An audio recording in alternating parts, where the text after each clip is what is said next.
think it's people my generation who've had it explained to them about why it is that this stuff is hurtful to people. Yeah. Well, and it's like, it's hurtful. It's really hurtful to people, but I think people lost the ability to take a joke about themselves, and it's like, I really think that the extremes are the only thing promoted right now. That more people are just level-headed, common sense. Have you read The Big Sort? No. Oh, okay. It's a little book, and it's about that. Yeah. Essentially, it's about how the online world has made it so that people go and find the people who agree with them.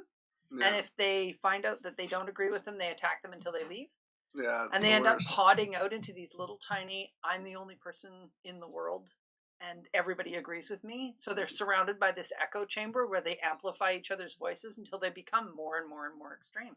Because they're being less and less respectful across the lines, because that word is much more important than the fact that there's a human being in there. Yeah. And it's the idea that, like, you can't be friends now if you have difference of opinion on such minor things. Like, I think politics has just become it's in the front of everybody's lives, and I don't think people want it there. Yeah. But it's just it seems like a person who's on the right and left can't be friends anymore, when in reality you could have parties back in the day, politics come up. Yeah, they get a little heated, but then they laugh afterwards. It's just no laughing.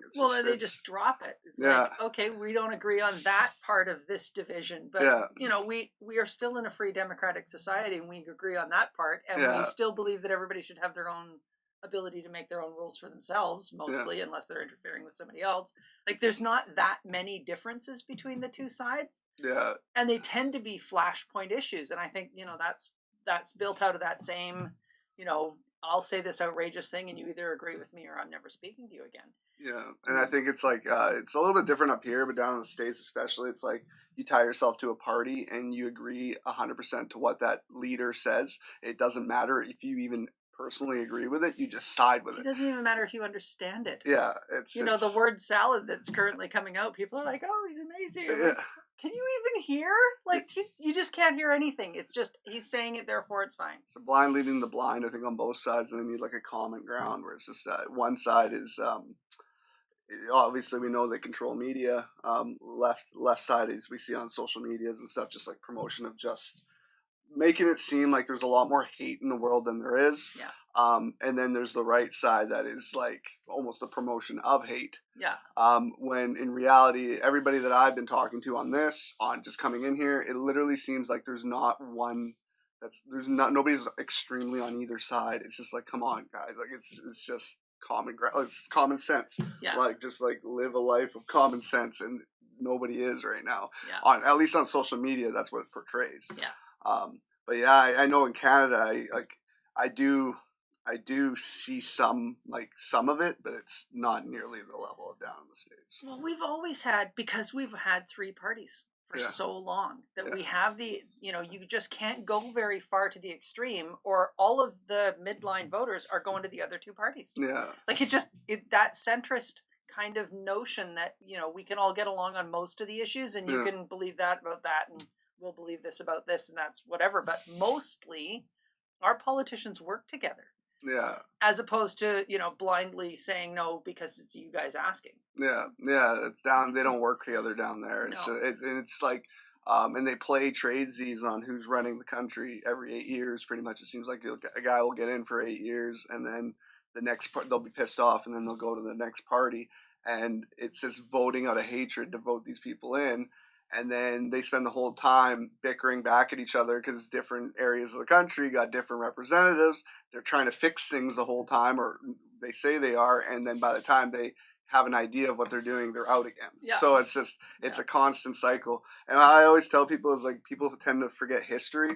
Uh-huh. And just like when you look at empires, you look at like just monarchies and everything and how they always crumble. And then a new empire rises. And it's just, if you look at modern times and you think that can't happen nowadays, that's what I think the general population. I think people always believe that. Yeah. I think they always, from the dawn of time, people always believe that this normal is, first of all, long-standing, which is nonsense. Yeah. And that it's going to continue forever because it feels normal now. Yeah. Without remembering that, 35 years ago, we were dialing phones. Yeah. Like, this is not normal. Yeah. But it feels normal because we're used to it. Yeah. And then we think, well, it'll be like this in 35 years. And you think, no. Well, where's your evidence? Like, no, and it's changed so much drastically in the last 100 years. Like, just, yeah, it's insane how much we've moved on. But just looking at the United States as like the power of the world pretty much for a long time, where they controlled media, they controlled the banks, they controlled everything. Like they were essentially like that was the trade dollar. If you were trading any goods throughout the world, it was U.S. dollar. Yeah. Now you're kind of seeing that switch where it's like China's like, no, we don't want to do that anymore. We're going to start trading in our own dollar and blah blah blah. But that's literally how an empire ends, and then you see just the division. Well, because the there. Division inside it, they become, I don't remember who it was who said, you always have to worry about a democracy because it only takes them a little while to figure out they can vote themselves a raise. Mm-hmm. And at that point, they stop serving the people and start serving themselves. And then the corruption grows. And then, mm-hmm. now we have 24/7 news networks showing it off. Yeah. The corruption was easier to hide in, say, the Philippines in the 80s when Imelda Marcos was buying 30,000 pairs of shoes or whatever it was. Yeah. That corruption was easier to hide because there weren't people filming her shopping all over the place. There weren't people taking pictures of them, 24/7 everywhere they went. You didn't see the corruption. You didn't see the police beating everybody up, or the judges letting the mastermind criminals off scot-free, or letting them run their operations from inside the jail where they were protected by the guards. Yeah. Like you didn't get to see it the same way. Yeah. It's the same stuff. It just happens in new places all around the world. Yeah, and now everybody with a cell phone is taking pictures of it all the time. Yeah, that's a conversation I've had with a couple people too. Is where they say that today with like COVID and just the racial divide in the States, it's like, oh, it's the worst time in the history of the world, and it's just like, tell that to 18-year-old soldiers getting drafted into the war. Like World War II, World War I. Tell that to those families. If you had social media and stuff back then, the stuff that we'd be hearing about, you would just be like, okay, maybe what we have right now isn't as bad as like. Well, look at what happened to the way people talked about the horrors of war. Yeah. Before and after the Vietnam War, because the Vietnam War was the first war broadcast on news daily in color. Yeah. And up until then, it was like that was the thing soldiers saw.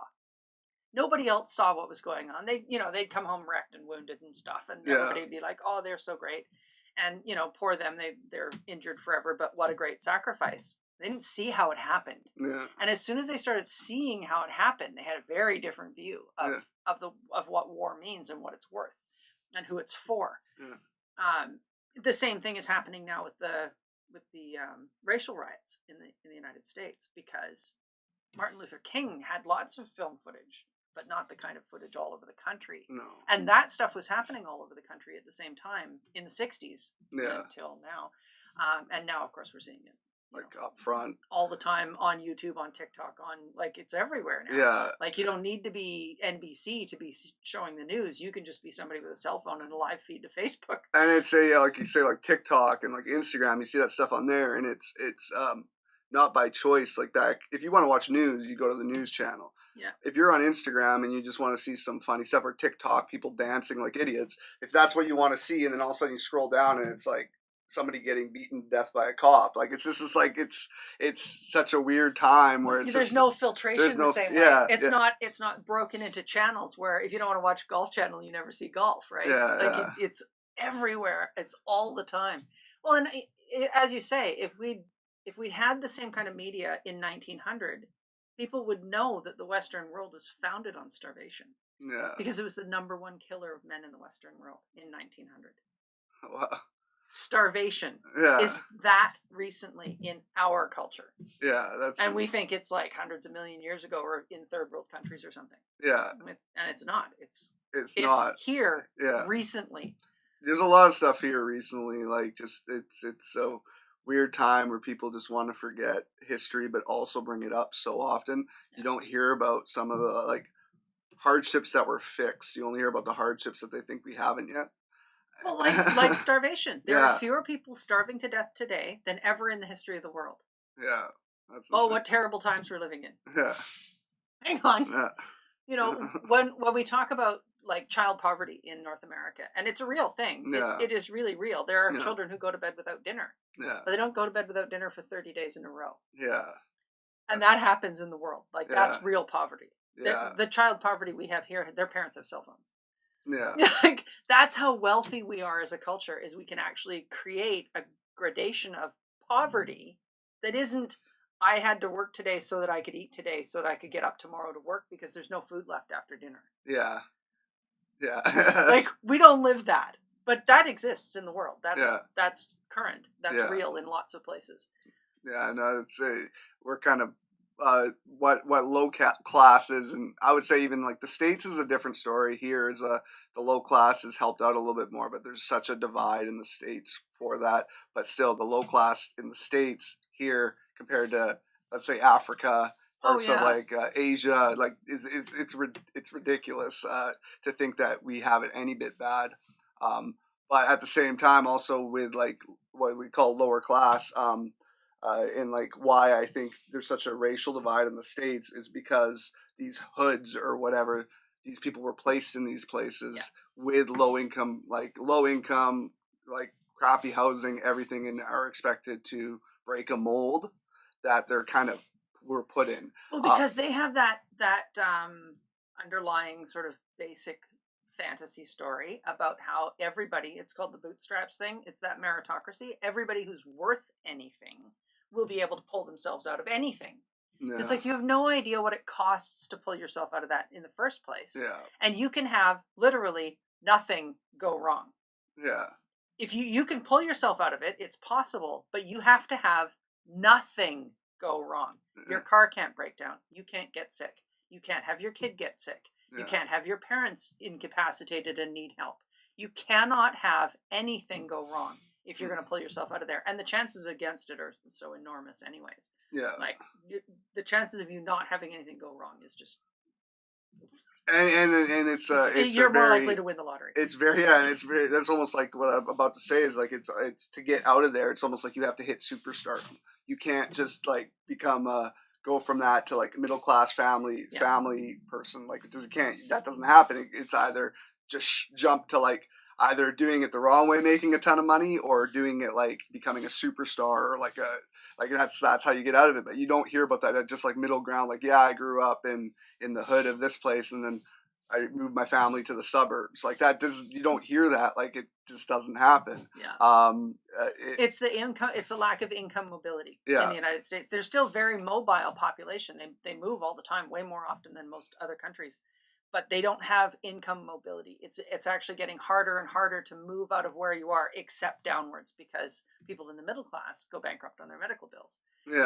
Or they get predatory lenders. You know, the 2008 meltdown affected more middle class people than anybody else because they'd gotten into housing or they'd gotten into debt that was over their heads, and then as that crashed, they lost. You know, the rich people, some of them lost some money, but not much. They didn't lose their livelihoods. They didn't lose their homes. That was the middle class that got reduced again. So all the things that can go wrong lower your income. There's very few things that can increase your income to any material amount. Oh, and you just see it like just with inflation of everything, and they haven't really improved pay for, like, I mean, minimum wage is one thing. That's like minimum wage in Georgia is $2.75 or something. Is it still? Yeah. Oh my god. In the states that don't comply with the federal, like they don't get federal funding. They don't have to comply with the $5 an hour minimum wage. It's just insane. I know it's a little bit cheaper down there. Like stuff is cheaper. Their dollar's worth more, but it's also like product is cheaper. But still, like that's, if you haven't noticed, if you go to McDonald's ever and you notice that a meal used to be $5 like 10 years ago, and now you're paying like $12 for a McDonald's meal. That's bizarre. It's because some states and some places around the world are making like minimum wages like $15 an hour. And there's some places that people worked years to get to $15 an hour, and now you're starting. It's finding people to work these jobs too, because like hard jobs that used to be only pay like $15-20 an hour, and now you can go to McDonald's and make that. It's like, why would people want to go work construction for these small businesses that are like small? Why would you want to go pick food? Yeah. Like why what planet are you going to live on where your day's labor isn't going to sell at retail prices for $60? Yeah. Like you're going to work backbreaking in the all weather, in solitude, in physical dirty for pennies. Get away from me. Nobody does that. Nobody wants that work. Yeah. That the reason why people move to the cities is because people know how hard farming is. Yeah. People aren't dumb on average. Nobody wants to do that kind of work because it's hard. It's physically difficult work. And you're up at all like crazy hours. You're out all day. Basically your living is how much you get out that day. So you basically don't stop. It's not a fun life. No, and if you're selling to a winery, your grapes are worth a lot. If you're selling to somebody who is not going to pay more than $3.99 a pound for them, you better be hoofing in a whole bunch of pounds of those every hour to be making any kind of money at all. Yeah, and you hear about like small time farmers signing contracts with big corporations to supply them, and they're having to supply a lot for very little. And it's they think it's a great deal for them, but in reality, it's not a great deal. Well, they see the numbers at the bottom of the page and forget how much it's going to take to get to that, which is why temporary foreign workers are brought in, because they will do the work. Yeah. At any price. Canadians won't do it at any price. Americans won't do it at any price. No.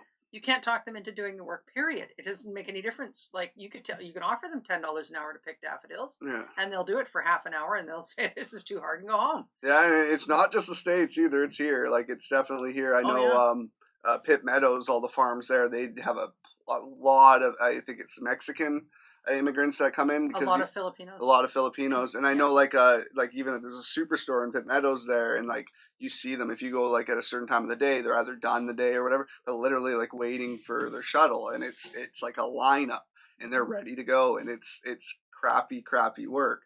But it's just insane now because we've created this where like we understand we have to raise minimum wage for people to live, but it's only because they've inflated everything around it, and it doesn't. There's like they haven't upped those jobs of people that like middle class pay. They haven't upped that. They've upped the lower class pay, but the middle class pay is they're raising all the prices of everything, and those people are still making the same. So middle class aren't middle class anymore. Yeah. I see it like with like just like my parents' generation, where literally like what a middle class income could up like one person can work pretty much and supply like. Well, see, the thing is, if you look at what those people had in that time frame, first of all, most people couldn't afford housing. Full stop. Like you have to be upper middle class to buy housing most of the time, up until about 1975. Yeah. And then the interest rates went nuts, and it went back to normal. Food prices used to be 60% of people's gross income. They didn't eat out all the time because nobody could afford to eat out. Yeah. Eating out was expensive. It was rare. It was the kind of thing people did in celebratory. People didn't go on vacations. They didn't have cell phones. They didn't have 9 lines for one house. Yeah. Like the kinds of things that we walk around, the high-tech computer stuff that people have in their houses, 5, 6, 7, one for everybody. Everybody gets a TV. We all have ergonomic chairs. We all have brand new cars. There's not a lot of old cars driving around. Have you noticed that? No. It's a lot of brand new cars driving around. And people say, well, you have to have 2 incomes to support this. And I think, yeah, you do. Because you're living an upper middle class lifestyle. Yeah. And if you think you can do that on a middle class single income, you are hallucinating. Yeah. But that's not, most of that stuff isn't required. We think of it, again, back to that, we think it's normal. Yeah. Because we're used to it and all our friends have it. One of the things I was going to say about that, the income division in the United States, on TV and in the media and all over the internet, you will see people talking about cell phones like they're normal. Everybody has a cell phone. They'll say it out loud. Yeah. Everybody has a cell phone. Everybody does not have a phone line, much less a cell phone in the United States, because there is a huge swath of the population who can't afford to eat. Yeah. And when you can't afford to eat, you don't have a phone instead. Yeah. So the real poverty line is the access to the technology and the access to the internet, the access to be able to have a job that could call you in. Yeah. Because first they have to be able to call you. Yeah. Yeah. That's a really big expense that we all just sort of absorb and say, well, that's just normal life. But because I've lived on the edge of weirdness my whole life, I've known all kinds of people who live quite a distance away from the mainstream. And I've known people who had 6 kids and an income of $30,000 a year with one parent working, because that's the lifestyle they wanted. They built their own house out of plywood as they could afford it. They didn't have phones for everybody. They didn't have brand new clothes for everybody. They never had a vacation. Like the stuff that they lived was just, that was the way everybody lived when I was a kid. You know, you played ball because it was the cheapest game in town.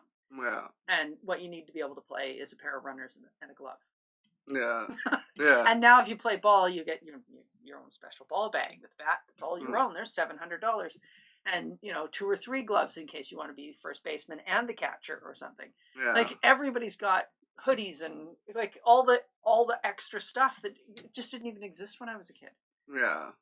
And now it's the price of admission. Yeah, it comes with, like, you sign your kid up for a certain sport, like say soccer, and it's like, okay, here's the fees, but then you're gonna have the tracksuit, the jersey, the shorts, the matching cleats, the this, that, and it's just like, okay, I just thought I'd just bring my kid. I thought we were gonna kick the ball around. Well, and when Gretzky was out playing hockey in his backyard for 12 hours a day or something, he needed skates, and a stick, and something that was like a puck. Yeah. That's the end of it. Yeah. And now to be in hockey, it's like $1,000 a month or something. Yeah. You need ice time. You need all the gear. You need all the insurance. You need. Yep. And I love hockey, so it hurts me because I want my kid to play hockey, but I just know the cost hidden behind it. Yeah. And it's a little. I think it's there's a lot of programs and stuff that help people out with that, and I know, like, I've seen a lot of stuff on, like, bid wars and stuff like that, where people are selling, because, like, kids grow so fast. If you buy, like, $1,000 equipment for your kid and then 2 years they're out of it, you're like, I need to get something back on this. So that's nice. I can find cheap stuff, reuse it. But yeah, it's definitely like what we expect as normal, like you've been saying, is totally different than generations past. What you say about the cell phones in the States, like you said, people don't have phones because they don't have food. It's funny because I do see up here where people that don't have food do have cell phones. Yeah. We live, like, there's homeless shelters quite a bit. There's a homeless shelter just around the corner from here, and you see it all the time. That's how they're getting their drugs. It sounds bad, but like, they're on phones, but they look like they're dying. Yeah. So I don't know if that's government funding, I don't know what that is, but it's weird. It's weird. It's priorities is a whole bunch of it. Because I've known people. I know lots of people. Yeah. And I collect people's stories. I've known people who lived on the street for a while, and I've known people who lived on the street involuntarily. And there are people who live on the street voluntarily because they don't want to live at their parents' house, because they don't want to live at their brother-in-law's house, because they have resources available to them, but they choose not to. Yeah. Partly because, as you say, there's lots of available resources on the street. You don't have to freeze to death in central Toronto if you don't want to. Yeah. Then there's some conditions usually with, where you have to go in order to not freeze to death, but it's available. Yeah. There's food available all over the place. People will give you shoes, they'll give you clothes, they'll give you coats. You can get your tenting equipment. You can hang around in whatever park happens to be popular this week. Yeah. But I've known people who were involuntarily homeless who got out of it because there are social systems and structures and government funding to make it so that you can get off the street if that's what you want. If what you want is another hit so that you don't feel the way you feel when you don't get one, that's what you use your resources for, including making sure you have a phone so you can contact people. Yeah, because I see it, especially in this area. There's definitely a presence with the homeless shelter around the corner where there's a lot of drug deals going around anywhere up and down the street near Coquitlam Center, and it's you just see it. It's just like, dude is buying that, but he's not buying himself some food because he looks like he's starving to death, and it's just priorities. The other day we had to actually get somebody escorted out of the lobby because he was passed out. I don't know on what, but it's sad to see because his phone is he's literally sprawled out on the cement or the tiles downstairs, phone out on the ground like a few feet and it's just like, I just want to give the guy a cheeseburger. Well, and some of it depends on the drugs, obviously, but there's some drugs that make it so you don't perceive hunger. Yeah. Like you don't feel hungry, so you don't eat. That heroin chic was not a result of if I have heroin, I don't have food, because that obviously wasn't an issue for Keith Richards. Yeah. He had enough money for both. Yeah. But it's just because you don't care. You're not hungry. Yeah, so it's just not a priority. You just don't think of it, and people offer you food, whatever. Like, mostly we eat because we have an internal drive to eat, and that gets sort of messed up when people get into drugs. Yeah, it does.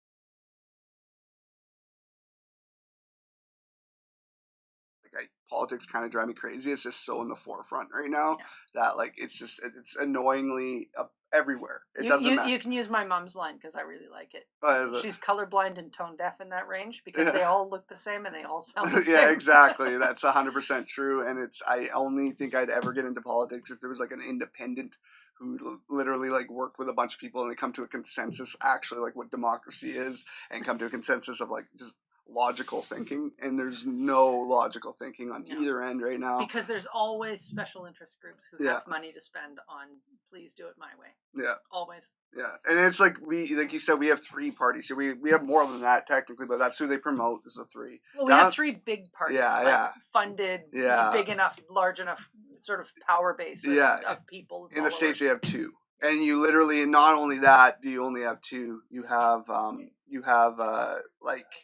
2 basically front runners for that party. In reality, I didn't hear Joe Biden being anybody's favorite. So he's a placement. I don't care what anybody says. There's something going on here when literally there's all these other people that probably are way better for it, but that's the only person they're talking about. Joe Biden, Joe Biden. That's the media. Joe Biden, Joe Biden, Joe Biden. That part of the problem is the whole process is just nuts. Yeah. In the first place. That whole, it doesn't make any difference who wins the popular election because the Electoral College makes the decision anyways.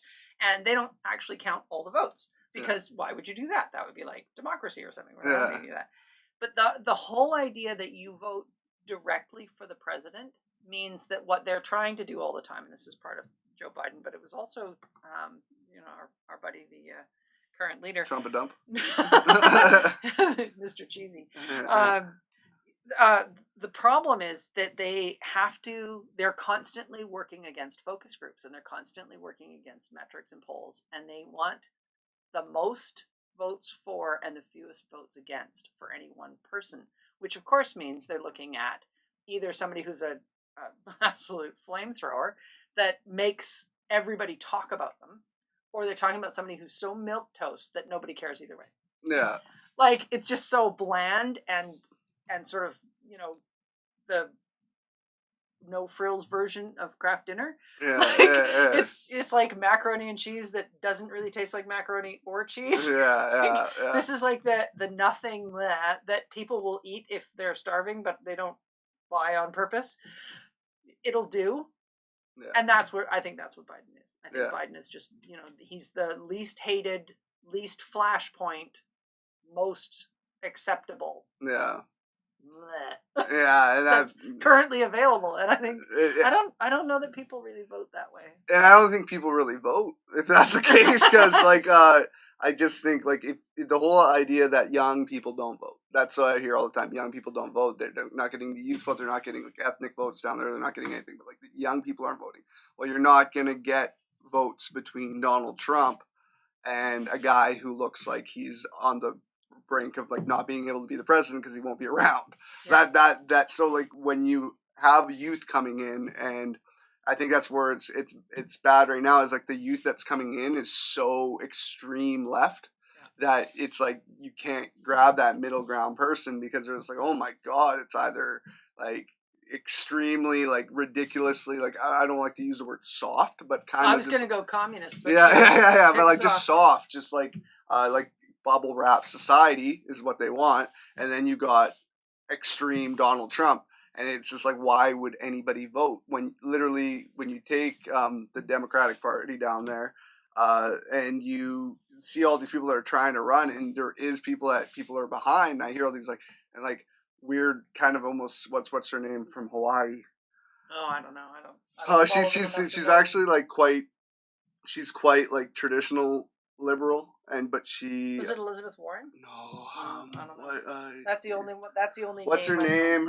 She's Hawaiian descent too.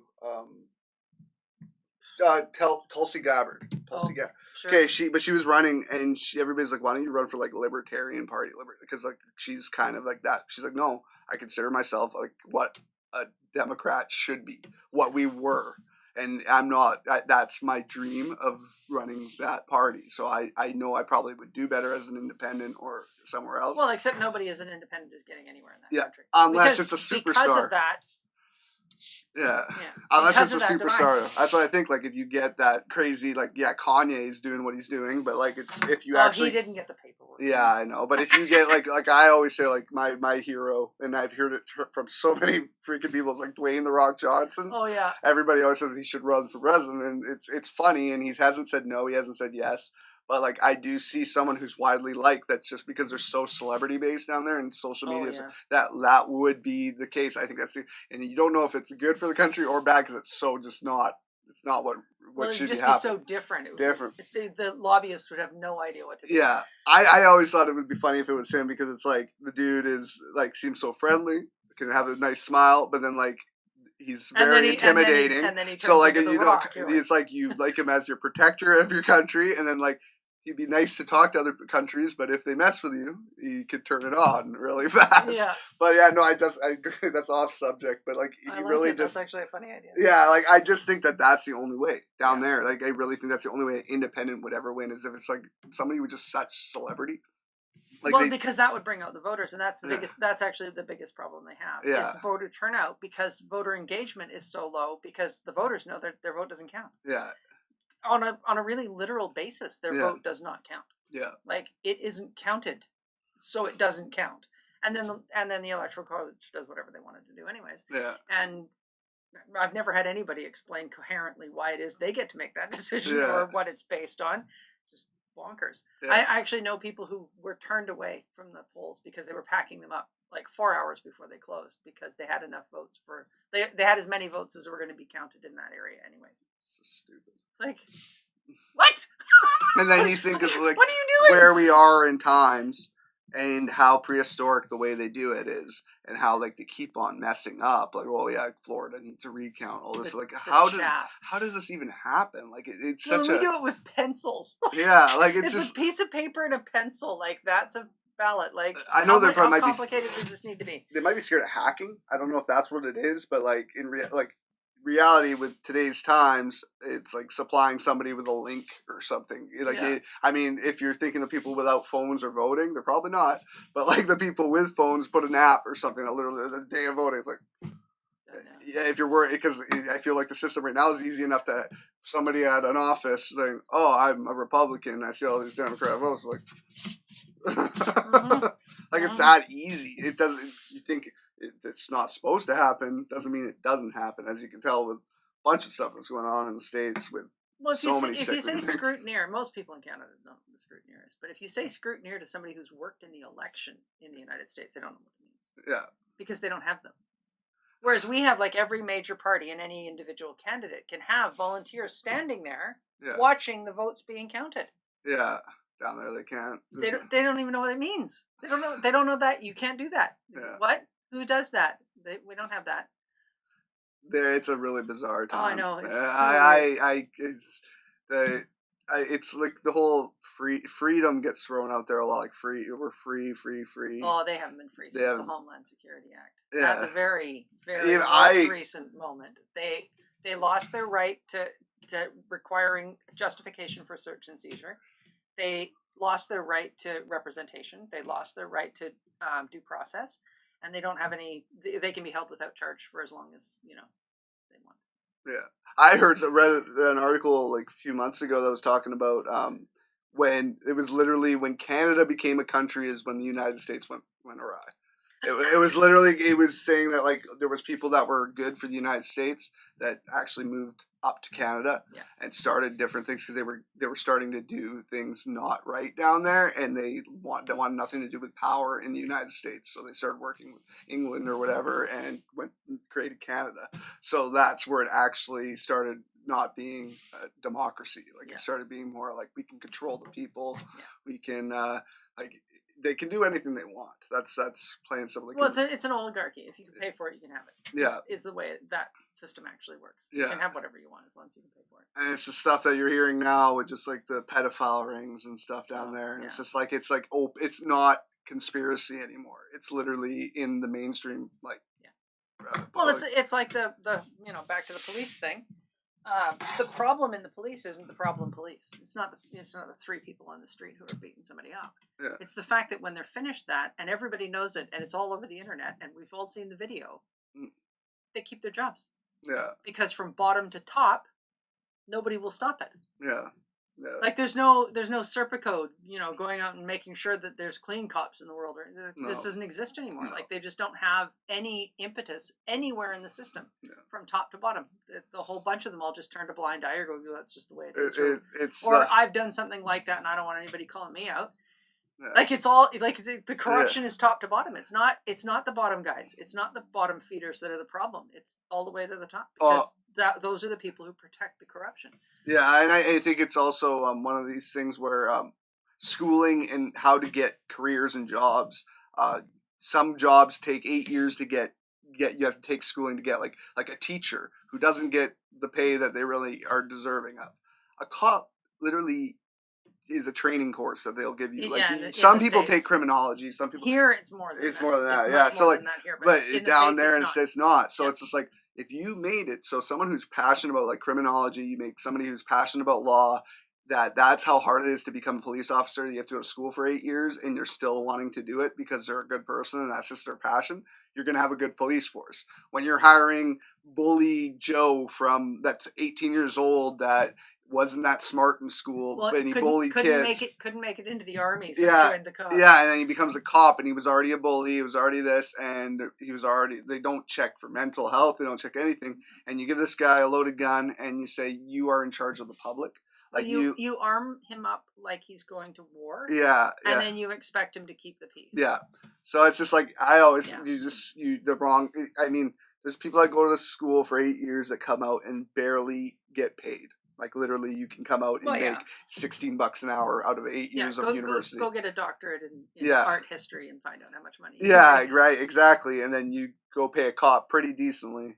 I mean, it is a dangerous job, but it's also a unionized job. Yeah, so it's a protected job. Yeah, and you walk in on it, like you basically because it is a hard not many people want to do that job, but like literally, you don't need as many cops if you have like a good group of solid, like smart, trained cops. And like I've heard the whole thing about the police like the type of policing that all of North America practices, like an old Israeli style of policing, and also that the police force in the United States literally was created out of when they freed the slaves. Literally, it was a force that was created basically for something to do with like basically what they're fighting now. And it's literally been a whole system of that since It's crazy. If you do your history, like that's the thing, people forget history. And I really think they only remember like history they want to remember. Yeah. And they only remember that, George Washington cut down a cherry tree because that wasn't true either. That never happened.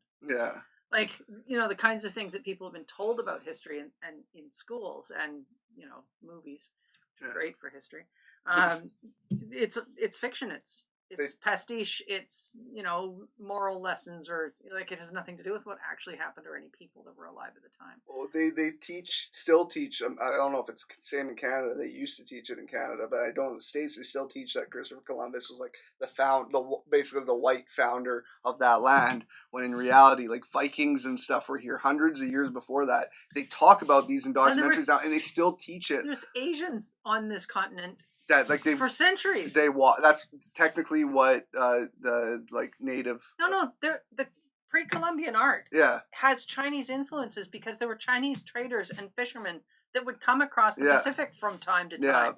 They were not it wasn't this isolated, it wasn't Australia, this tiny little isolated island that never had anybody on it.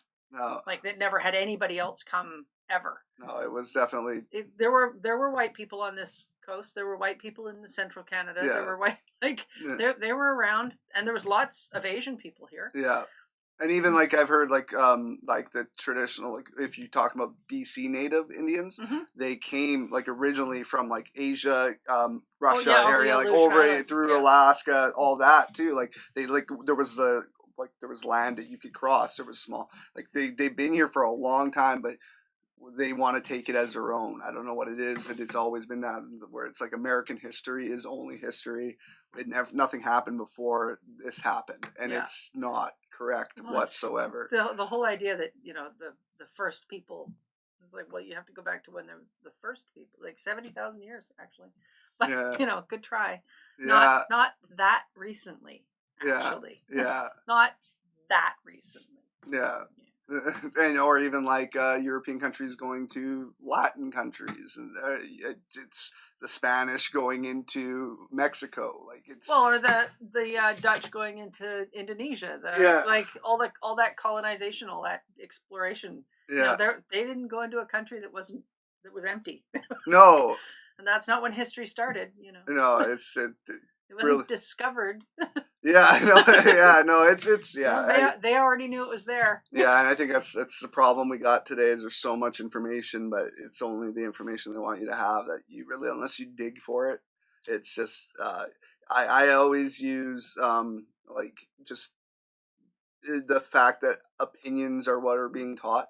And it's not fact. And when you're taking an opinion and like testing somebody on an opinion, and they get it wrong, and that opinion's proven false 2 years later or something, like it's just I always use the like just a little kid thing in me always thinks about like Pluto as a planet, and Yeah, just that little bit where it's not a planet anymore. If a kid in the 1990s forgot that ninth planet on his test, it you could got it affect wrong. them. Yeah, But it's just like keep changing, keep changing. I know like you can't really do anything about it, but to teach everything as minor as that as fact, yeah, yeah. when it's not Well, and completely. I think sort of into the parenting realm, just because Yeah, why it's not?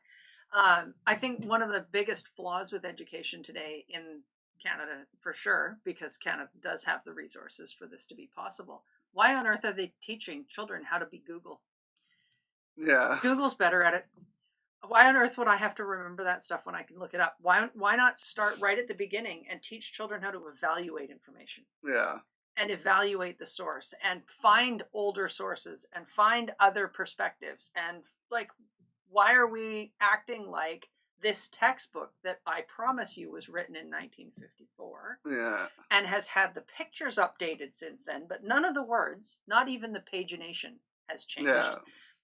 They have changed the cover, and the book is the same. yeah, So the errors that were in it in 1954 are the same, and the information that has changed since 1954 is still written in stone in that book.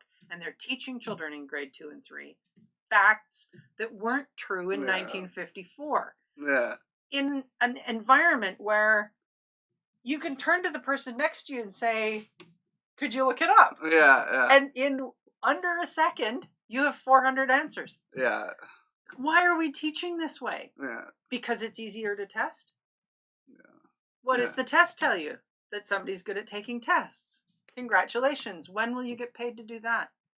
yeah, On what economy are test writers making money? none, Like, you can make money staging tests, yeah, like putting them together and selling them to schools, but you can't make money taking them. yeah, So what is this skill for? yeah. Because it's not useful. And I think like I use word like mental health. People get scared by that, but like in reality, people learn differently, and I consider that mental health. So like if a kid goes into school, he gets stressed or he or she gets stressed out in test situations, or like that learning by note taking is not their jam, but like practical learning or like they would just if they did something they would remember it like that. Yeah. And it's all just like the school system is just done for the one type of kid. Yeah. And they think like, oh, that can literally affect your whole future grades and everything. Like, but that doesn't mean you're not smart. It doesn't mean like there's some people that are like just. Well, look at it this way. One of the biggest examples of that is the fact that I've known kids who were 2 when they learned how to read. Yeah. Like, actually could read, not memorized books. Pick a new book off the library shelf, hand it to her, she reads it. And I've known kids who didn't learn how to read until they were 14. Now, one of those kids is going to do really, really well in school because she's going to get to go to kindergarten and learn how to read again. Yeah. So she's going to score really, really high because this is what that room is set up to teach. Yeah. The fact that she already knows it, I would think, means she shouldn't go at all. Yeah. But they feel differently about that. The 14-year-old, who's probably going to have the best working memory of any person you've ever met, because they can't look it up again. They can't just write a note. Yeah.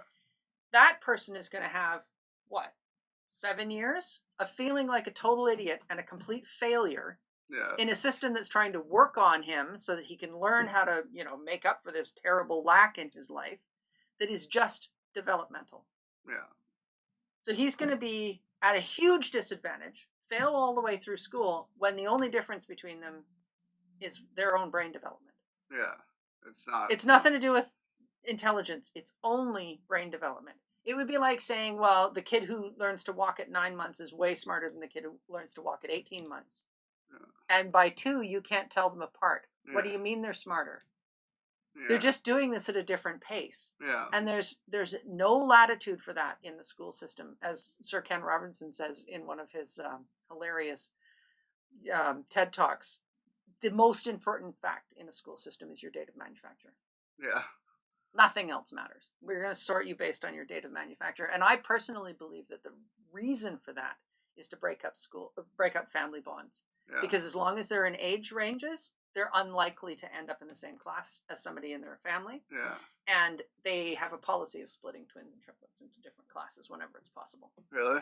Because the purpose of this system was to break up families. I think that's a really I've had that conversation actually recently with somebody that was here about how like he's a chef. Mm-hmm. And he's like, just why he got into that was because just the times he grew up always being in the kitchen with his family, his mom, and it made him love it. And like that, and I think there's this families have been the back burner of this society for a while. I was reading an article a while ago about it was about families in the United States, like lower income families or kids that were still in school that have no connection to their families with families that do have money. And there's literally people out there waiting for family to die, mm-hmm. so they can finally get that money that they think that like that's the only way they can get ahead. Yeah. And that family values of like people not doing any, like people aren't going to family dinners anymore. They get literally put on the back burner. And the society has made this like daycare system society where it's like you have to have 2 incomes at home. So both parents are there at work, and you have to like basically give your kid to somebody else to raise it. Come home, put the kid to sleep. Pretty much that's your day. You're not raising that child anymore. Yeah. And that's what is the normal. And it's not really. Well, and the thing is, that's another one of those things. Yeah. It's not normal. It's not 35 years ago, it was hard to find daycare because there wasn't very much of it. Yeah. Now, of course, there's supposed to be daycare for every kid that's born. Yeah. That's a huge change in society, and people are just acting like it's normal. It's not. And the whole idea that children should be raised in, same age groups, the size of, what is this, a kitten litter? Yeah. There should be 4 to 8 kids to any one adult. Who thinks it would be a good idea to have quintuplets? Nobody. But that's the model that we're using for raising children. And the fact is, they're not being raised. They're being managed. Yeah. They're being moved around in groups and having their behavior controlled. Yeah. And, we have an entire generation now of the first generation of daycare kids. And there's surprisingly huge amount of anxiety in the world all of a sudden. Like, why is everybody being diagnosed with anxiety? I don't know. Maybe it's because they were raised by an interchangeable collection of total strangers. Yeah. That might be related. Yeah. People need to bond in family groups. And there are so many different ways that institutions and the government are setting up the world to make it financially valuable to break up families. Yeah. In the United States, it's much more pronounced. Yeah. With the border services massively amplified since Homeland Security, the recruitment of people out of poor neighborhoods, they get great signing bonuses and then they get moved somewhere far, far away from their families who don't have technology to keep them in contact. who can't afford to travel to visit their families once a year, much less twice a year, or any more often than that. They can't afford long distance charges, so they're not talking to their families every week anymore. Yeah. And they can't afford mail either, because that's all up there with the same kind of pricing. So there they are, being moved around every 3 years to break up their bonds with anybody other than their employer, because that suits the employer. Yeah, and then you end up with an economy built on people who need things that they think they can buy. Yeah. It's butterfly effect. Well, and it's phenomenal for the economy, because it's endless growth as long as the population continues to grow. Because the growth will never end, because the people will never be satisfied. You can't buy enough dishes to make you feel loved. But if you buy things when you're not feeling loved or when you're feeling lonely, there's no end to the things that you can buy. From, the cheapest pile of dollar store stuff that you need to go out and get every day, all the way up to, houses, cars, boats, trains, whatever it is that the people at the top have. I have to go buy myself a G6. And all of that is based on an unmet need. Because basically, human needs are really simple. We don't need very much. We survive in all kinds of crazy environments and dangerous situations for a really long time. And that means our needs are actually really minimal. But we don't think of it that way. And you got to think, like, the point that I said about dinner, family dinners and stuff, when you're splitting up those families, like you said, it goes from a family having to go buy that one dinner at the grocery store, wherever, or order in whatever they want to do for all of them. And now it's turned into dad's eating alone, mom's eating alone, kids are eating alone. Now you're basically pumping the economy with three different monies. Well, and everything is like that. One of the reasons why the especially the Americans are so eager to get people back to work is because that free daycare is an income. If you take care of your own kid, nobody gets any money. There's no taxation of you taking care of your own kid. So you're not growing the gross domestic product, which is what the government floats their loans on. So we need the gross domestic product to keep going up. So how can we talk you into paying somebody else to do something that you used to do for yourself? Like your lawn care, your house care, your maintenance, dinner out with friends. Dinner out with friends used to be at somebody's house.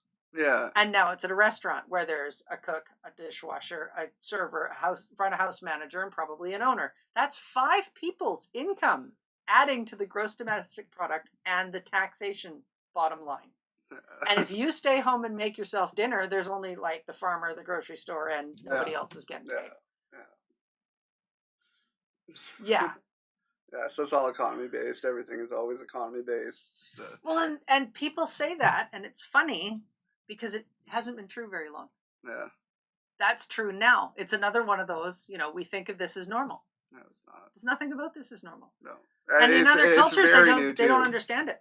Yeah, it's very new, because like I'm 32, and I still remember times of more like it was the 90s were still basic when it came to still like going home for dinner, still like playing outside, still like the 90s. I think it's the internet age. That's pretty much where I think it started, kind of getting away from that. Well, it really turned on the gas at that point. Because I remember the days of 56K modem, like being a little kid, just like waiting on the internet was the coolest thing ever. But and you can sing the internet song, right? Or Michael, I need the phone. Every time I'm like in the middle of downloading my Napster song on 56K, and it's like 3-minute song. It's taken 3 days, and it's like every time my mom needs the phone when it's like so close. And I remember that vividly, and it's just. It's got the little thing that says it's working, and it just continues, and you think, is it actually working, or is it actually just stopped? I had all these like the same file downloaded like 8 times, like from different people that posted it, just like waiting at which one's faster, and it would just say 56K modem would hit, but like just the times have changed. I live in Maple Ridge, and I feel like we're like it's a 90s realm, like it's like stuck in a realm, because you still see kids playing outside, you still see that. But like I am from Coquitlam, and I could say like it's not. It's here. It's video games, and look at where people are moving to to take their kids. Yeah. They move out into neighborhoods like that if that's what they want. Yeah. Because they can't afford to live here that way. No. And that was the case when my kids were growing up. My oldest is almost your age. Yeah. I stayed home with them. And to do that, we bought a 1938 house that had never been updated. Yeah. And when that got worth a lot of money, we bought a 1941 house that had been updated once. Yeah. And when we were finished with that, we bought a 1963 house that had never been updated. Like, that's how you afford that. You don't get, all maple cabinets and engineered stone countertops if what you're trying to do is reduce the cost of living so that you can live on one income. Yeah. You can still live on one income, but now you probably have to do it in mission. Yeah. Yeah. Or, maybe merit. Yeah. You can still do it. It's just very, very difficult. I mean, it's never been easy. No. It was never easy to do. And it was a decision to do. Yeah. You can't do it by accident. It won't happen at you. Yeah. It's still a decision that you have to make. One of the things that I'm talking about on Tuesday, the 28th, is the importance of that connection and how to rebuild it, how to build it in the first place, and how to retain it, and how to rebuild it if you need to rebuild it. Because what kids need, what people need, is social connections, and they need to be stable social connections. No. The idea that some 9-month-old kid or a year-old, I guess, is pretty common around here because of the mat leave. You take your 1-year-old and you just hand it to somebody else who's got a nice facility and pretty toys, and walk away and expect the 9-month, 12-month, 15-month-old kid to be fine with that. Yeah. Like, that would be like saying, well, Mike, you've had a really nice run with Erin, and I know you guys get along really well, but she's going to go away for a couple of years, so we're just going to give you a different one for a couple of years. It'll be fine, because adults are interchangeable. Yeah. They're about the same height, and she has a nice car. Yeah. Yeah. You'll love her. It'll be fine. Yeah. Like, you can't translate that into anything else. Yeah. But we don't think about how it is from the kid's perspective. Yeah. About how being in a total stranger's care for most of their childhood might actually mean something to them. Yeah. And how important it is at the end of the day to get back to connecting on purpose. Yeah. Like, they need the connection. We need to be available for that connection. So if you go home at the end of the day and the answer is we have all these chores to do, and you have to go to soccer, and you have to go to hockey, and I have to go to violin, and she has to go to somewhere else, and we're all going to, meet again 15 minutes before bedtime and then have an argument over teeth. That's not a way of connecting. That's not a way of being together. That's just management. And that's not how people connect in the first place. You don't connect with your manager. Yeah, and I think like it's just a butterfly effect of things too. Is even like retirement now, and like back in like my parent, I'm lucky enough with our child, like my kid can go to my parents through the day, and that's my daycare, but it's still a connection that is meaningful to them. It's not just you can't replace his grandparents. Yeah, you can't replace the grandparents. So like that means a ton. But like the generation I'm worried about coming up, where they have parents that are in their 50s right now, or grandparents that are in their 50s, and they don't have that daycare system that they can drop their kid off with their parents, and their parents have no end in sight of work. Like they're not retiring because it's just like not easy to do anymore. Well, the kids live here and the parents live in Toronto. Yeah. Or Saskatchewan or something. Yeah. They're not, their kids don't, like, I don't know my grandson very well. He lives in Victoria. It's not a million miles away from here. Yeah. But it's far enough away to not be in daily contact, which means he doesn't know me from a hole in the ground. Yeah. Now, I understand that. So when I show up and say, oh, hey, dude, I get it. He's not going to come crawling over into my lap and say, I'm going to hang out with grandma for the next 3 hours. Yeah. Like, I don't have that expectation because I know I'm a total stranger to him. Yeah. I know him really well. I see his pictures all the time. Yeah. I get videos from Snapchat. It's fabulous. But I know that he doesn't know me. Yeah. So the idea that, well, they could just, if they came to a concert or something, they could just leave him with you. No! That's not going to work. I mean, obviously it's fine if they need to. I would totally take care of him, but I don't expect him to know who I am and feel connected to me right away because we share genes. Yeah. It's just a deranged idea. Yeah, it's very... But so many people, apart from the, grandparents that are never going to, there's also because my generation had their kids later. I had my kids really young for my generation, but they had their kids in their 30s and sometimes in their 40s. Yeah. So their children are going to be having their kids probably in their 30s or 40s, Yeah. which means their grandparents are going to be 80. Yeah. I know people now who are 50-ish with toddlers in their house, Yeah. which I just think is Yeah, I've seen it. mind-boggling because I'm in my 50s and I don't have any toddlers in my house. That's not an accident. That problem solved. But they're not going to be, I can take care of a toddler for you as a daycare. Yeah. Because they're not young enough to do that. They'll Yeah. die. Yeah. And they certainly wouldn't be able to take care of a 4-year-old and a 2-year-old for a 9-hour day while you commute to wherever you work. Yeah. Like, that's just unreasonable. That's not going to happen, even if they do get to retire because they're lucky enough to be in that position. Yeah, it's rough. My parents had me in their early 30s, and so they're in their 60s now. It's like, and here you are as a parent in your early 30s. Yeah. It's normal, right? And but it's like if you were to push it, like you said, like once they're grandparents, like I see people that are having kids in their 40s and 50s, and I have my grandma who's 89. Yeah. And it's just like that would be like her watching my kid, and I just not. She always says she could. She's not going to happen. Well, she could while you have a shower or something. But, be nice. Yeah, because he's a crazy hyperactive kid, right? Like your book is about like there's like basically there's no real manual to each kid's different, right? Yeah. That's pretty much what it promotes, and it's so true because I've heard that like people have a second kid because the first one's like, oh, this is easy. I'm really good at this. The second one is like, crazy, and it's just like so you can't expect how you raise your kid or whatever. You're gonna have to come up with different tactics. And there's no right real answer. Like there's no, unless you're a piece of crap. Like it's just like if you're a caring good parent, you're gonna have to find out good tactics for each kid. Yeah. And I think that's what they're trying to take away from parenting is like giving it to basically giving that to somebody at a daycare. It's like they'll deal with that, and they'll deal with what that kid likes, and they'll deal with what that kid does. And it's like, no, like you said, 8-10 kids in one spot, and the person really, those kids some of them are good, and I'm not saying anything bad about daycare workers, but it's just like the connection. It's just another kid with another daycare worker. It's not like next year will be different, or it's not. It's a paycheck. And it's the same with teaching, right? It's a paycheck. Yeah. And the fact is, I mean, it doesn't make any difference where you are. You can connect with the little old lady who lives 4 houses down from you. You can connect with the nice lady at the grocery store. You can connect with anybody.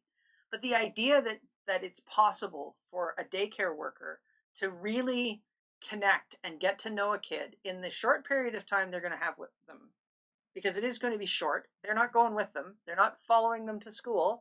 Like you get to know a kid for 2 years. Okay, so you knew that kid for 2 years. Yeah. 2 years later, you don't know that kid anymore because they're not the same person anymore. Yeah. I mean, they're the same continuous life, but they've had so much development and they've changed their mind and they've had more experience, and they may or may not even remember you existed, much less still feel connected to you. And you might think fondly of them, but you're not going to say, oh yeah, I could figure out what to give that kid as a 10-year-old as a present that they would love, based on having known them for 2 years when they were 4. Yeah. That's just not possible. And we know that's a ridiculous idea. And no matter how caring and loving any daycare worker is, when you're dealing with 4 kids the same age, you don't have time to actually meet all of their needs, because sometimes they need something for 3 hours. And that means you don't meet anybody else's needs. What if they have 2 competing needs? One of them needs to go to sleep and one of them needs to be active. Yeah. Which one of them suffers? Because one of them is going to. Yeah. And the answer all the time is, well, we just run the daycare schedule and the kids can work it out. Yeah. And that is acceptable for many children. And for some kids, they get asked to leave because it just doesn't work for them and they won't be quiet about it. Yeah. Lots of kids will be quiet about the fact that it doesn't work for them, but some kids won't. And they get, asked to go somewhere else. Yeah. When your kid gets fired from daycare, you can feel like an incompetent parent. But the fact is, for some kids, group care is really inappropriate. Yeah. And for most kids, it's not very satisfactory. It's adequate. Yeah. It's not in even approximately ideal. There's no such thing as the ideal daycare situation, because it's just not possible. Unless it's like your parents had like 8 kids and that's your daycare. or like family is like taking care. I think it's like I think the daycare system. There's a lot of great daycare workers, but they're just overwhelmed. Absolutely. Overwhelmed. So any position that is overwhelmed like that, you tend to get frustrated. You might care, but you don't come off that way because you just can't. You can't care. Well, and you can't care enough to continue caring because they're going to leave. Yeah. And that's the thing that especially long-term teachers know. They just know it. They don't want to connect with all the kids in their class anymore because it hurts too much. Yeah. Because they're going to lose them all. All of them will go. They might come back and visit you from some time to time. They might remember you, but they're leaving. They like this continuous, there's new ones coming and there's other ones leaving on a continuous basis. And it only takes 8 or 10 years of that experience to shut people down. Yeah. Because people don't like that loss. It's not fun. Yeah. And if you can avoid it by not connecting in the first place, well, that's simpler.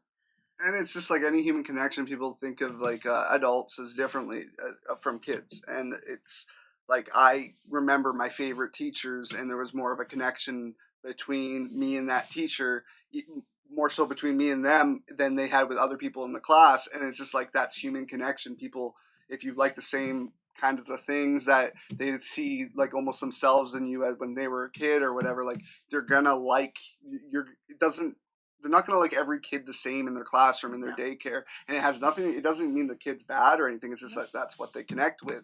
So to think that like, basically every kid's going to be equal. It's like if you're in a friend group and you like one of your friends more and you're going to have a conversation with them more. I think it's to think that literally that daycare worker or that teacher has to be the complete same with every kid, remember every kid. It's not going to happen. It's absolutely not going to happen. I run into teachers that taught me in elementary school that will remember me, and that's just because they like I was a pro wrestler for years, and I was a huge pro wrestling fan, and that I showed that as a little kid. I had teachers the same thing, so then they talked to me about it. And so then down the year, they remember me as that. But if you just are just a teacher, a daycare worker, and you're just a kid, and you have just only communication you have with each other is like do this homework or do this or standing in front of a classroom, they're not going to remember or really care. Well, even if they do care, and even if they have phenomenal memories, the fact is the kids don't connect to all of them. No. Because they don't. Sometimes teachers, and everybody's had this experience as adults as well. I really like that person. They don't have the time of day for me. Yeah. And then there's other people you just click with. You don't even need to know anything about them. No. You click with them the first second you meet. Yeah. And then you find out that you have lots in common or you find things in common. No. But it's not the commonality that makes you click. It's that you did. Yeah. And you can't force that. You can't make it happen. No. And the kid might really connect to the teacher and the teacher's completely disengaged. Mm-hmm. Or the teacher might really connect with the kid and the kid's really not available. Yeah. Like it's just, this is not a one-way street. This is about relationships, and relationships are always messier and more complicated than any, we need to make sure they behave the right way thing. And they end up being reduced to schedules and behavior. And then they say things like, well, kids really thrive on schedules. It's like, no, in chaotic systems that are hostile to the needs of children, schedules can settle them down because at least it's predictable. Yeah. That's not the same as human children need schedules. No. That's fundamentally different. Yeah. Because the fact is human children don't need this system. The system needs children to exist. Children do not need this system for any reason. No. This is where kids go because, paying for daycare is too expensive for most people. Yeah, it is very expensive. It's with us, we're lucky. Like I said, with my parents, we don't know what we would do. He'd probably be here right now screaming. Right? You'd have a soundproof room. Yeah. It's just it's not an easy time. I mean, when you're putting that much of your income, that might not even be that much anymore. Like really, with inflation, everything's going up in price, and now you got to basically give half of your income to watching your kid when in reality you might as well just stay home and collect EI or collect welfare on the same, it's just like not stay home and not spend all the money associated with going to work. Yeah. Like there's a whole bunch of voluntary expenses that if you don't have to work with all of that time, then you have time to do all that stuff that takes too much time for you to be able to do it because you're working. Yeah. Like it's a cycle. It's a vicious cycle. It really is. And it's a trap because people, especially people who have kids when they're older, end up locked into debt that they have to service. Yeah. And for that, they have to have the second income because they can't pay for it without it. Yeah. But then they have the daycare cost, which is eating into their paying for their. Yeah, it's just it's this great big huge cycle. But when you think about it, at the face of it, you say, well, teachers should be worth this much, daycare workers should be worth this much. You're like, great, so you're going to take your before tax income and hand it to them, right? Because that's what they're worth. Yeah. And you're like, well, that doesn't work. Okay, so now you're going to have to do something about that transaction to make it so that they get paid reasonably and you don't end up paying more than you actually take home. Yeah. And the answer to that is group care. That's not because it's good for kids. It's because it's the only way it's tenable in the economy. You can't do it any other way. In order to pay them a reasonable wage, there have to be many people paying them. They can't just be charging one person. Yeah. Because that's not possible. In other places, in other cultures, because it's cheaper to have somebody in your house than it is to outsource it, a lot of people have like nannies. Well, they call them helpers. Yeah. Then they're effectively live-in staff that don't have the house costs, so that's the thing that you don't have to pay for. Nobody's paying taxes on them. That's the reason it's illegal here. But they don't pay for their own homes. But they live with you like their family. Like they get the food, they get the parties, they get the vacations, they get whatever everybody else is getting. They're not like slaves that you just leave in the basement when you go to the tropics or something. But they don't get paid by the hour. No. They get lots of time off because when the parents are around, they don't need to do the child care, or they're not the only people cooking in the kitchen, or they're not the only people doing the housework. But they also don't need enough income to pay for their own kitchen and their own commuting and their own, it's a different way of looking at the economy. And ours isn't the only right way to do it. No. We end up with a lot of people who are barely surviving when if they lived with somebody else and didn't get paid as much, they'd be thriving. It's kind of going on with that with COVID right now, just different ways of doing things around the world, and just some people looking at as like Sweden, for example, not doing anything, and it's been proven to kind of been positive and negative in different ways, just like shutting down the whole world when everybody's on different kind of mind frames of all. This is the first time I've ever seen like worldwide consensus. I forget what I was getting into. Completely forget what I was getting into. That was about different people living in different ways. The economics of childcare. Yeah. Where one of my friends has we ended up in an ideal situation because this would have been terrible for everybody if they hadn't done this. Their nanny had her own apartment. Yeah. And came, like they paid her, she had her apartment and her own free life and stuff, and she would come to their house before they went to work, and they would go to work and she'd take care of the kids during the day and then go home. Beginning of COVID, she was already at their house. They were already in the bubble. So she stayed. And for the parents, it was phenomenal because they could like have a life. Like they could both work at home and they still had their childcare in place. Yeah. And for the nanny, she wasn't stuck in an apartment by herself in a foreign country because they're all from South America. Yeah. And she would have been alone for 12 weeks, which is horrible to think about. Like, it's horrible. It's just, I mean, solitary confinement is considered the worst kind of treatment you can give to a prisoner. Yeah. It's a weird, when you, like, in the past, when you quarantine people, it's the sick. You don't quarantine the whole population.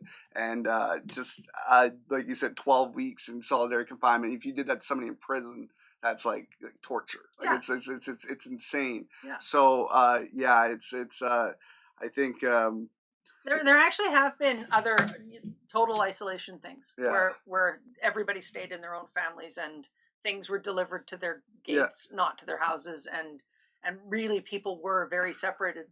In one place, it was for 2 years.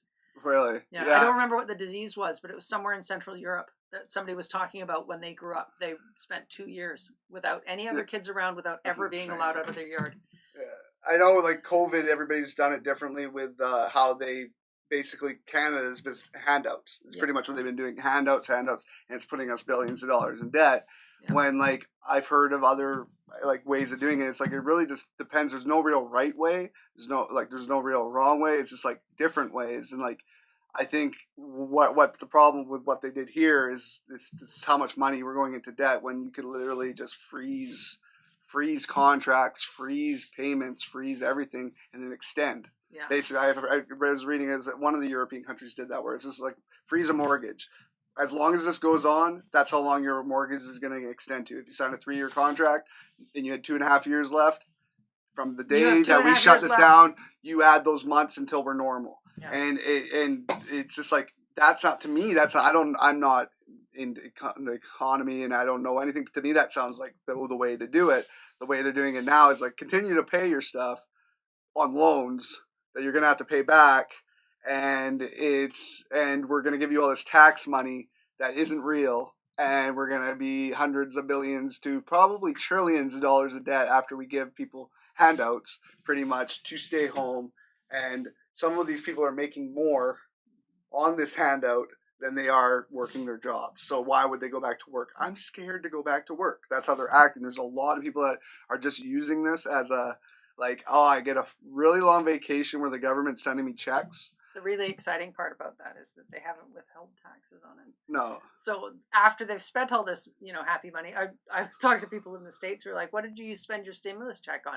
And people are talking about like vacations and electronics. And it's like, you're supposed to be using this for your food.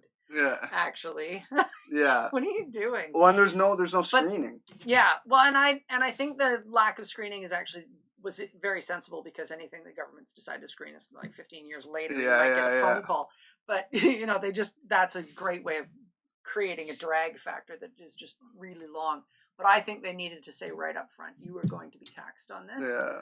So don't spend all of it. Yeah. And you better be planning on going back to some kind of income earning of your own, because you are going to have to pay tax on this. Yeah. Instead of, because the withholding doesn't make any sense. If it was only going to be 3 months, they would withhold the wrong amount for everybody. Yeah. Like the people who, this is more than they ever earned, would be paying more taxes than they usually did. And people, if it's way less, if they go back to their income starting tomorrow, for the last half of the year, they'd have to pay way more taxes on it than would be withheld. Like it was just too crazy to deal with. But that warning should have come with every one of those checks. Yeah.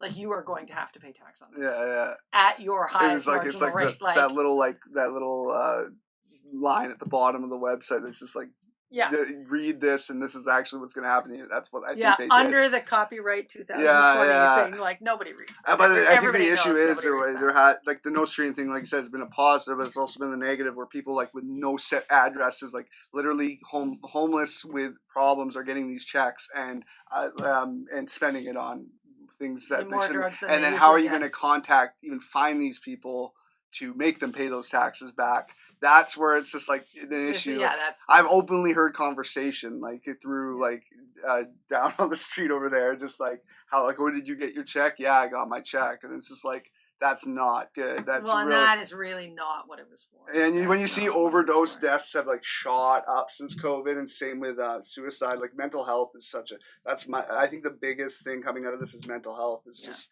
people are going to come out of this so screwed in the brain from being at home isolated, from basically being controlled. I think the extremes of people are coming out right now. Handouts, yeah. Handouts are crippling. It's really bad for people to get stuff for nothing. It's like genuinely bad for their mental health. Yeah.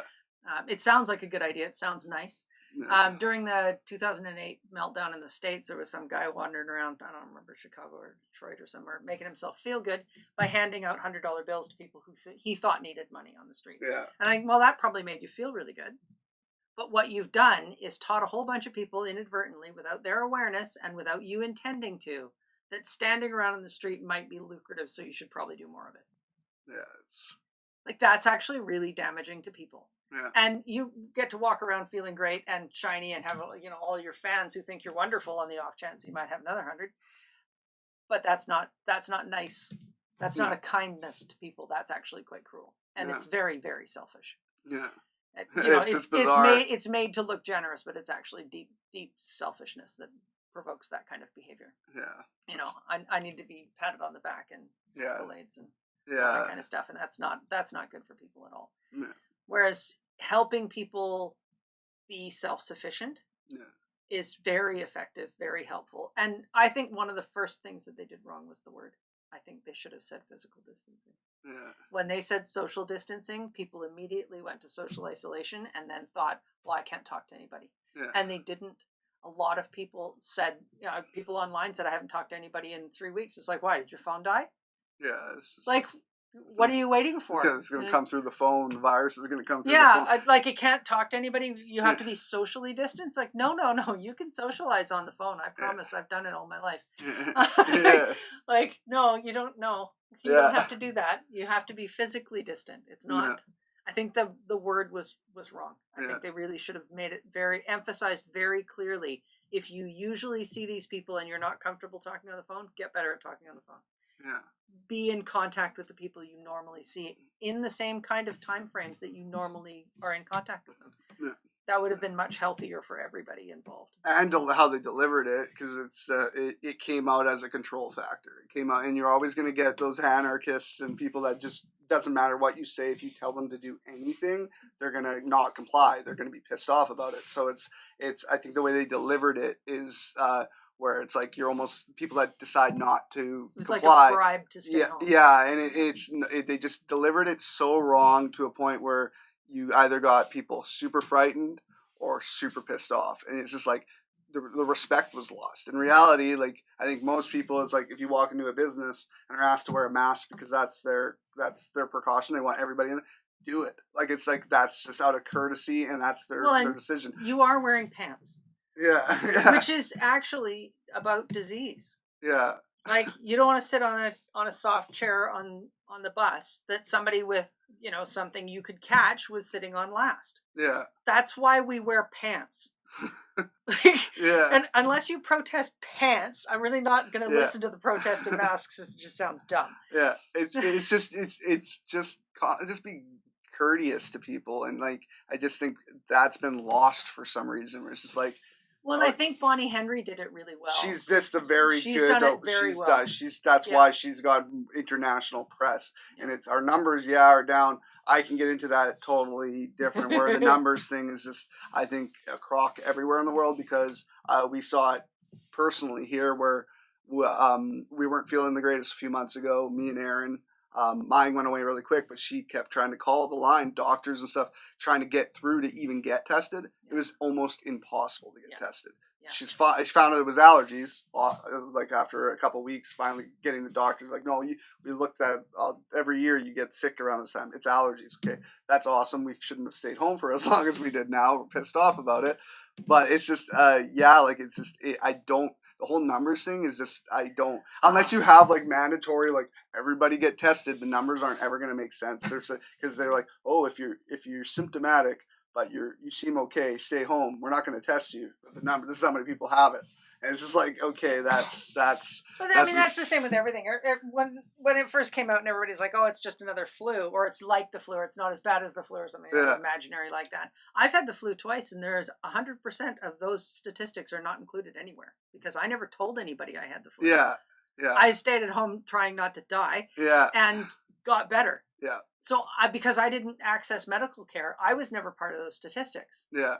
So that's normal. Yeah. That's like if I get a splinter, I don't go to the hospital so that they can count how many splinters people get in Canada. Yeah. Like that's not an unusual thing. Usually it's the extreme cases and the obviously the people who are contagious and going around handing out all typhoid Marys. Yeah. And out to all their friends. And that's going to happen more and more with things opening up because there are lots of people who have subclinical contagious cases of it and they're wandering around or they don't have symptoms yet, but they will. Yeah. And they're wandering around handing it out to whoever they're, standing around saying, no, it's fine. I'm not afraid of you. Yeah. Well, they maybe should be afraid of you. Yeah. You might be carrying it without knowing it, which is really different than, the things that are more likely for people to survive. Yeah, I heard a second wave that's hit Europe, which is actually positive news about it. Is doctors in Italy have said that it's less aggressive this time. So people that were needing respirators, like people with conditions that would definitely need respirators be kept alive, are doing it without respirators now. Oh, that's so the second wave can be controlled better, is what I understand. Let's hope that's the truth. I just know that like. There's just a lot of selfishness going on in the world where it's just like just be courteous. Welcome to history. Yeah, it's just it's not that big a deal. like it. Well, then You still believe what you want to believe, do what you want to do, but if you're around other people that might have a difference of opinion or you make them uncomfortable. Like I've seen so many videos online of just like masks are needed in a certain business. Some Karen walks in or whatever they use that, but like walks in and just like I'm not doing it, and it's like then go to the business across the street that doesn't have that freaking buy it online. buy it online. Oh. It's not Yeah. it's not the end of the world. It's just Well, and the one that apparently got thrown off the WestJet. I didn't see that one. Oh, there was some woman who she can't wear masks. She's got some diagnosis thing. Yeah. Apparently, last Halloween she was all done up, her whole head as a ninja. Yeah.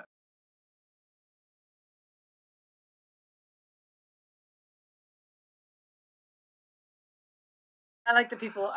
One of my favorite things is watching the people with the masks that are just under their noses, Yeah. so they can breathe.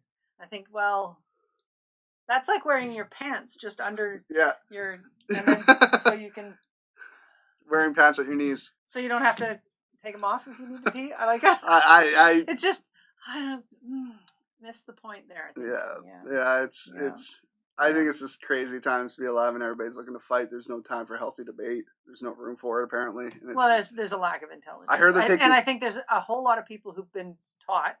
Back to the first point again, taught facts and opinions as fact, and that all they have is in the way of critical thinking of their own arguments or anybody else's is who's louder. Yeah. Like, as long as I'm the loudest person in the room, and if I say the same thing 150 times in a row, then I'll win the argument because everybody else will shut up, which is the same as winning, right? And usually the first person to degrade the other person to a point where it like makes the other person actually feel like shit. Yeah. It just like stops talking completely, and that's where it ends. Or it gets really heated to a point where there's no more people are leaving. It's awkward. Like it's just, and I think I remember being at family dinners or family parties with like my parents' friends as kids, and it's like healthy debate, and it's like on any topic. It didn't matter what topic, and then just beers and wine just going down, still heated discussion, and then laughter, and like just like whatever, you're an idiot, ha ha ha. Yeah. But now it's literally like you're an idiot, off with your head. It doesn't matter. It could be as little. Oh, you like Chihuahuas? I don't like Chihuahuas. Like it literally is turned into blue cars are wrong. Yeah, like it's like the littlest things that like are making like breaking friendships. I had a friend of what was like almost 15 years. I posted I was getting fed up with Facebook. Posted a lengthy thing just saying, make up your own damn mind. I'm sick of like left. I'm sick of right. It's either this COVID thing is not real on the right. That's what it is. Or it's a zombie apocalypse on the left. Just do your own research. Kind of come to a consensus on your own terms. Stop forgetting about other news that is real news, like that is going on in this world that is not being talked about. And just like, be civil and just like, and then this one friend who's very on the left sees is COVID's fake. I only sees like keywords throughout it that says like I had said nothing about that. Yeah. He argued with me like, oh, like my mother's 70, blah blah blah. Like it's like, how old do you think my mom is? Like his argument. Relevance, Your Honor. Like how did that come up? Like it's because of COVID. It's like my mom's 70, she's immune compromised, blah blah blah. Like just like. You can't say like you're calling it fake, Mr. Conspiracy. And it's like, no, read what I said. I said, make your own goddamn decisions. It's like not saying either or. I don't know what to believe. I really don't, because it's so today's world. You don't know about the information you're getting. So I'm like, just do your own research. And he deletes me off Facebook. This is like a good friend. I haven't talked to him since. Just delete. And I literally was middle ground. I was like, let's stop being idiots on both sides. It's not. This isn't real life either. That's why I think there's so many more people that can have conversation with each other. Can be like that. I still have a big friend circle. Get together. Because live is very different. Because it's very easy to say something cutting and sarcastic and funny. I don't know if you're a Red Dwarf fan. There's some very serious insults in that are actually genuinely hilarious on TV.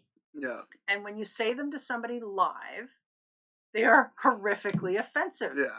And not understanding that you're saying this to somebody who's alive is a real problem with the internet, because you get this sense that you're just having this ongoing comedy situation, and you can say cutting things, and you can be brilliant, and you can be nasty, and it's all fine. Yeah. But you wouldn't say that to somebody's face because their reaction would be right in front of you. Yeah. And in some cases, you'd be lucky to go home with your teeth in your hat. But Yeah. like online, it doesn't feel like you're talking to real people, and it's actually an effort to remember that there's somebody in that other seat on the other side of your screen that is actually reacting and feeling things as a result of the kinds of things you're saying.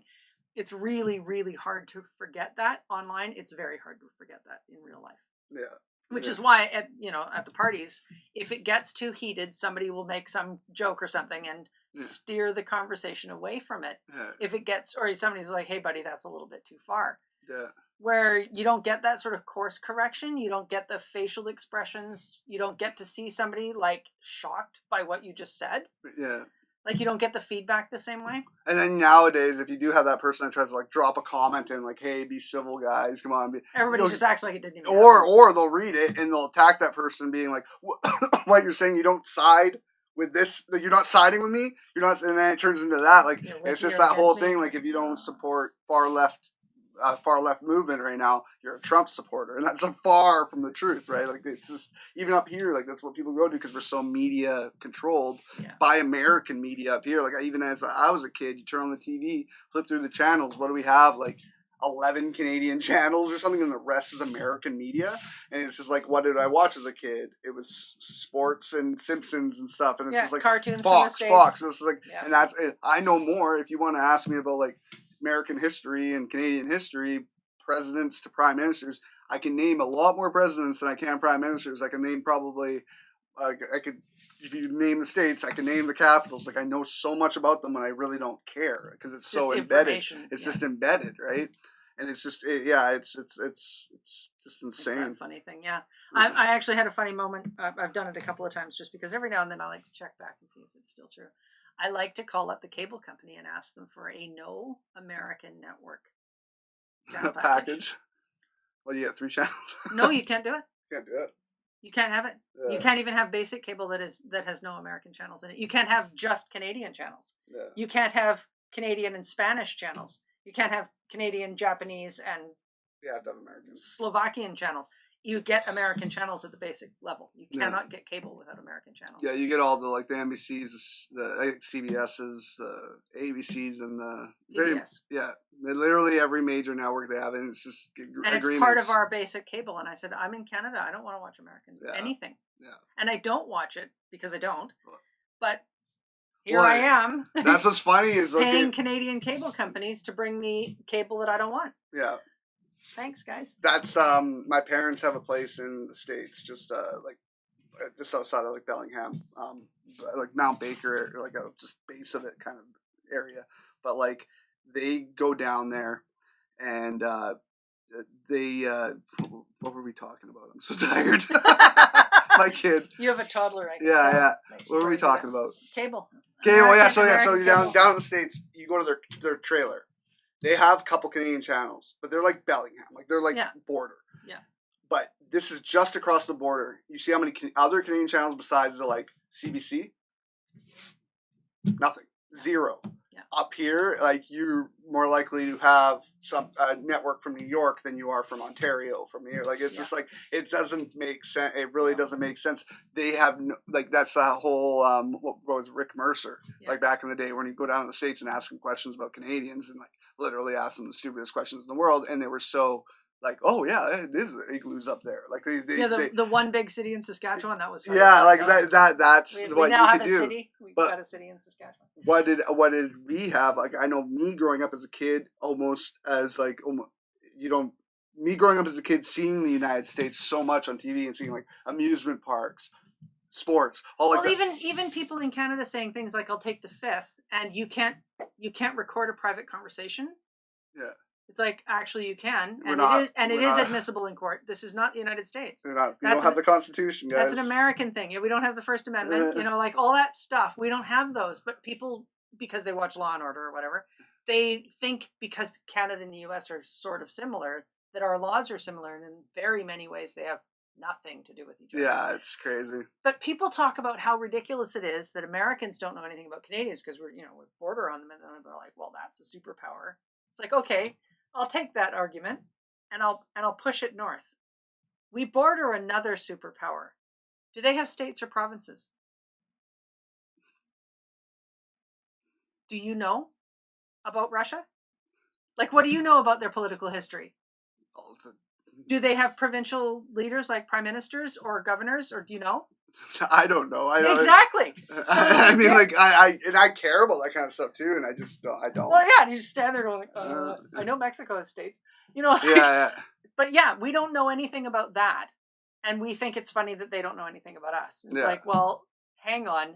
Maybe the reason we know anything about them is the same reason people in Vietnam know all about their laws too. Yeah. Because their media, their Hollywood, their broadcast news, they are the people who started this, and they are the people who made it worldwide. Yeah. So everybody has seen tons of American TV, tons of American news, tons of American movies. Of course, everybody knows about the States. Yeah.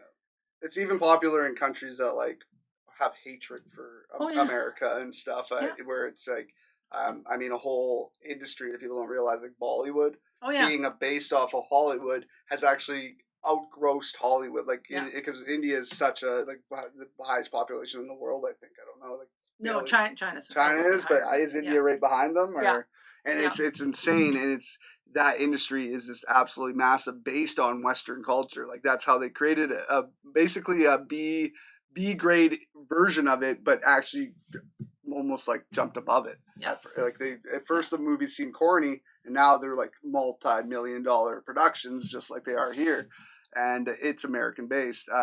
And hearing like different things about, like, even like Kim Jong Un or whatever, he enjoys Western like culture, like watching movies and stuff, and it's just.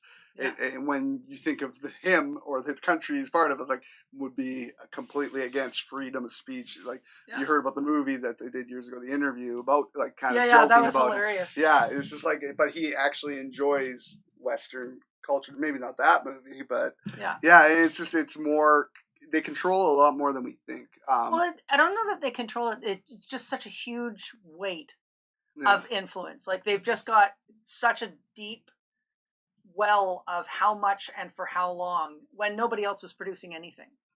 Like, that's where most of it happened. So obviously most of it is US centric, because that's where it started.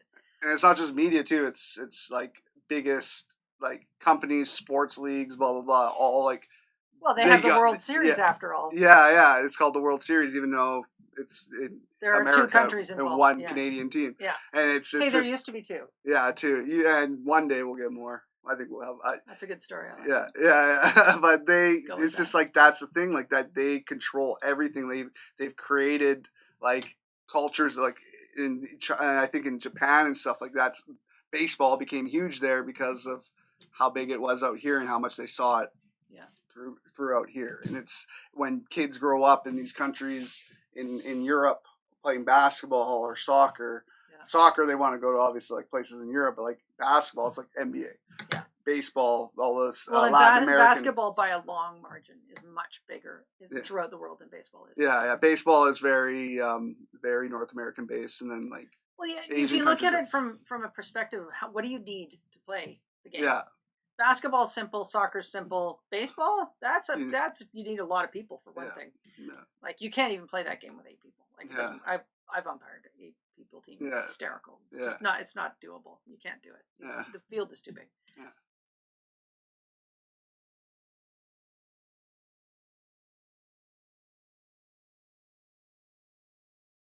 Having this conversation with a lot of people too recently, where society is trying to take inner childs out of people. Like, where it's just like, you get to a certain age, you have to act a certain way, you have to be an adult, you have to lose your passions, you can't act childish anymore. I think this generation now has said, screw that. Like, I'm covered in video game tattoos that were from games I played as a kid. And like, I'm good. It's like, I think people are just past that, where it's like, no, you know what? Yeah, I'll be an adult and I'll be responsible, But if you're telling me I can't go watch cartoons later tonight because Oh no, there's cartoons you would never have been allowed to watch. Yeah. But even like old cartoons, like it's like if I want to, as a kid, I love Ninja Turtles. If I want to, as a 32-year-old man, want to, after a long day's work, go and I've done all my hard work and I want to go watch that Ninja Turtles cartoon I watched as a kid, I don't think there's anything wrong with that. Same with like a video games as an outlet, or playing the sport as a kid, or like just shooting, like doing things you did as a kid. I think people are acting like kids in the wrong way nowadays. Like literally, you have a kid who can be kind of like they blow up, like they don't react well to crappy situations. So that's what I think the kid side that the general population is taking right now. It's like we whine, we cry, we expect everything to be positive, stomp and shout at people. But really, what we should be taking from kids is how innocent they are to how they treat other people. Like sometimes they say stuff that could be offensive and they don't even know it, but at the same time, like they don't see color, like sex. They don't see any of that. They don't see. They just walk. Yeah, all of that is socialized. So it's just like when we're taking from kids, we should be taking that side of them, but we're taking the other side. It's like, be childish, be jokative, still love the things you loved as a kid. When well, then play. I've been play. Keep playing. Yeah, it's actually I like Picasso's line. He says the problem with most adults is that they grew up. Yeah. The fact is he was an innovative painter throughout his life, partly because he didn't learn how to not be, which is a huge part of art training. But the other part of it is because he'd get some new thing and be like, "Ooh, what can he do with that?" Instead of going, "Oh, I must produce Picasso art so that it'll be, it'll sell well, or the market wants this," or that sort of constraint. The reason why himself changed his name from Prince to the Symbol was to get out of a contract that was constraining him to stop playing with music, and he didn't want to stop. Yeah. So him and his lawyers figured out a great way around just a hilarious contract that was essentially, you are a hit machine, and we want you to keep making commercially saleable products, and that we can count on, that we can bank on ahead of time, that we know for sure will sell. No experimental stuff, because that's too dangerous. It might sell, but it might not. We can't have that. That's where the play gets lost. Yeah. In that sort of constant productivity and constant production, needing to be right, needing to look like you already know everything. All of those things come out of a constrained childhood. They're not natural, and they're nothing to do with being an adult. No. Being an adult isn't about not being creative. Yeah. Being an adult is about being responsible and using your adult brain. Yeah. And, getting along with people in civil society and understanding yourself and the world you're in. It's not about not playing. It's not about not being a complete goofball. I spend half my day being a goofball at my house. Yeah. Because Howie Mandel's Bobby? Yeah, Bobby's World? Oh, yeah. I love it. Yeah. I used to do that voice as a kid, and I didn't stop. So I still do that voice as a kid, and Bobby Four-Many's lives at my house. This many's years old, and he has the Bobby voices, all kinds of funny things. You didn't see that coming, did you?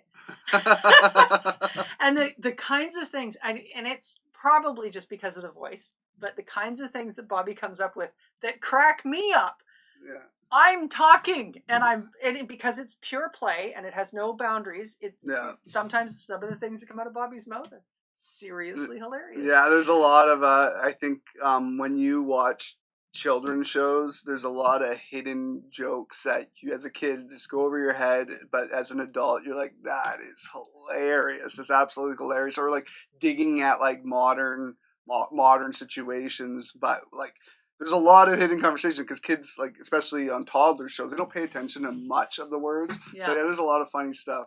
There's a lot, like ton of the 90s cartoons that I watch that are literally like weird kind of hidden messages and like sexual innuendo. Oh yeah, Shrek jokes. We went to see the original Shrek in the theater. There was a bunch of people that went, and there'd be the parts where the kids would laugh and the parts where the adults would laugh, and the kids would look at them like they were nuts. Yeah, like why are you laughing? You're like, it would take way too long to explain that. It was that Shrek where they had they had a rhyming song. It was like a rhyming song, and at the end it's like I forget, but it's like basically rhymed with ass. Yeah. It was like wipe your Oh, feet. yeah.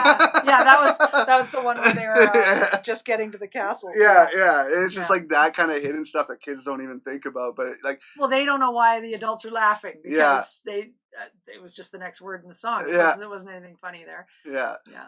They don't have the reference points, which is good. They don't understand it, because I think this is where censorship. This is a total other subject, but censorship is hilarious, because like even if you're listening to a song on the radio and it's censored, when they put a beep over it, you know exactly what the word is. So the kid is still hearing it. If you're worried about your kid hearing the F word and they go or it goes beep, or it just is silent and they're like, why was it silent for 2 seconds? It's like, okay, they hear it. Yeah. You still mentally process it. Well, and if they haven't heard it in their real life, one of the things in my book, the manual your child came with, is clean your own windows before you pick on anybody else's. And one of the things is, if you don't want your kids swearing or making sarcastic jokes or picking on other people because it's funny, you need to be really careful about what you're watching on TV. Yeah. And the kinds of things you're saying when your kids are around, even if you're saying them to a driver in another car.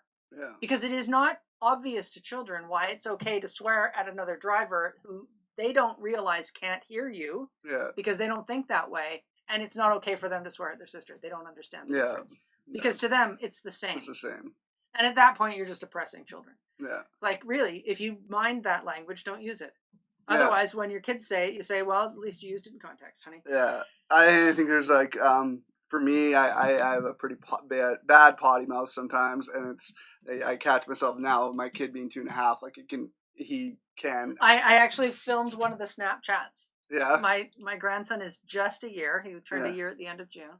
And he's walking around in their shower stall, and he's trying to get the shower on, but he can't quite reach it to turn it on, and he's fully dressed anyways. You had no idea what would happen. Yeah. It's hilarious, but he looks up at it, and he turns around and he goes, shit. And walks around, and he's like, asa. Like, that was a clear shit. I'm filming that one because I'm keeping a copy of that. We have Buck is a new one. We have his first shit. It's not even 18 months old yet. Asher he's 2.5, and we know he's swearing. Oh yeah. Because it's like, if we were to swear, it's like drop something, it's like fuck, or like if like now he's like carrying toys around, and one falls, and all of a sudden he's like fuck, and he's not totally saying it. Context. And I'm like, what is he saying, Aaron? What is he saying? And we just look at each other like, okay, try to keep it down. And we were playing bocce the other night. Like, he plays it pretty good for his age, and it's like messing up a shot, and then he'll all of a sudden is like fuck.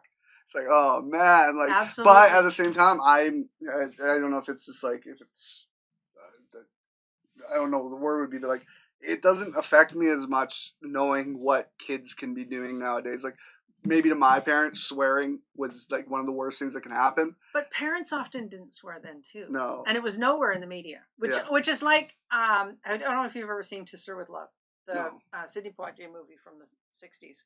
He goes into an inner city school to teach these London rotters how to be human beings. And the first thing he does is stop them from swearing. Now, at the time, obviously, in 1963, there wasn't any real swearing in it. But it was language that wasn't considered socially acceptable. Yeah. They weren't allowed to say bloody anymore. You're a bloody idiot. You're not allowed. You can call somebody an idiot. That's totally fine. But you're not allowed to call them a bloody idiot, because that's just totally wrong. And obviously, they were using it in a way that meant something else in the way the censors would let them do it. But the fact is, in the 40s and 50s, outside the military and major shipping or something, swearing really was not common in the world. Like, people just didn't swear very much. Yeah. They just didn't. It wasn't part of the media. It wasn't part of social life. You just didn't hang around with your friends at the cocktail party telling somebody off that way. Like, it just wasn't used very much. Yeah. And then as it grew in the media, it grew in homes and it grew in cultures. So now it's unusual to be in a workplace where it isn't normal. Yeah. Or where it's sort of circumscribed in any way. And I think it's actually going to go the way of bloody, because you laughed. Yeah. You thought that was funny, but at the time, that wasn't considered socially acceptable language, even though it wasn't, the sort of far end of the stuff that's edgy now. Yeah.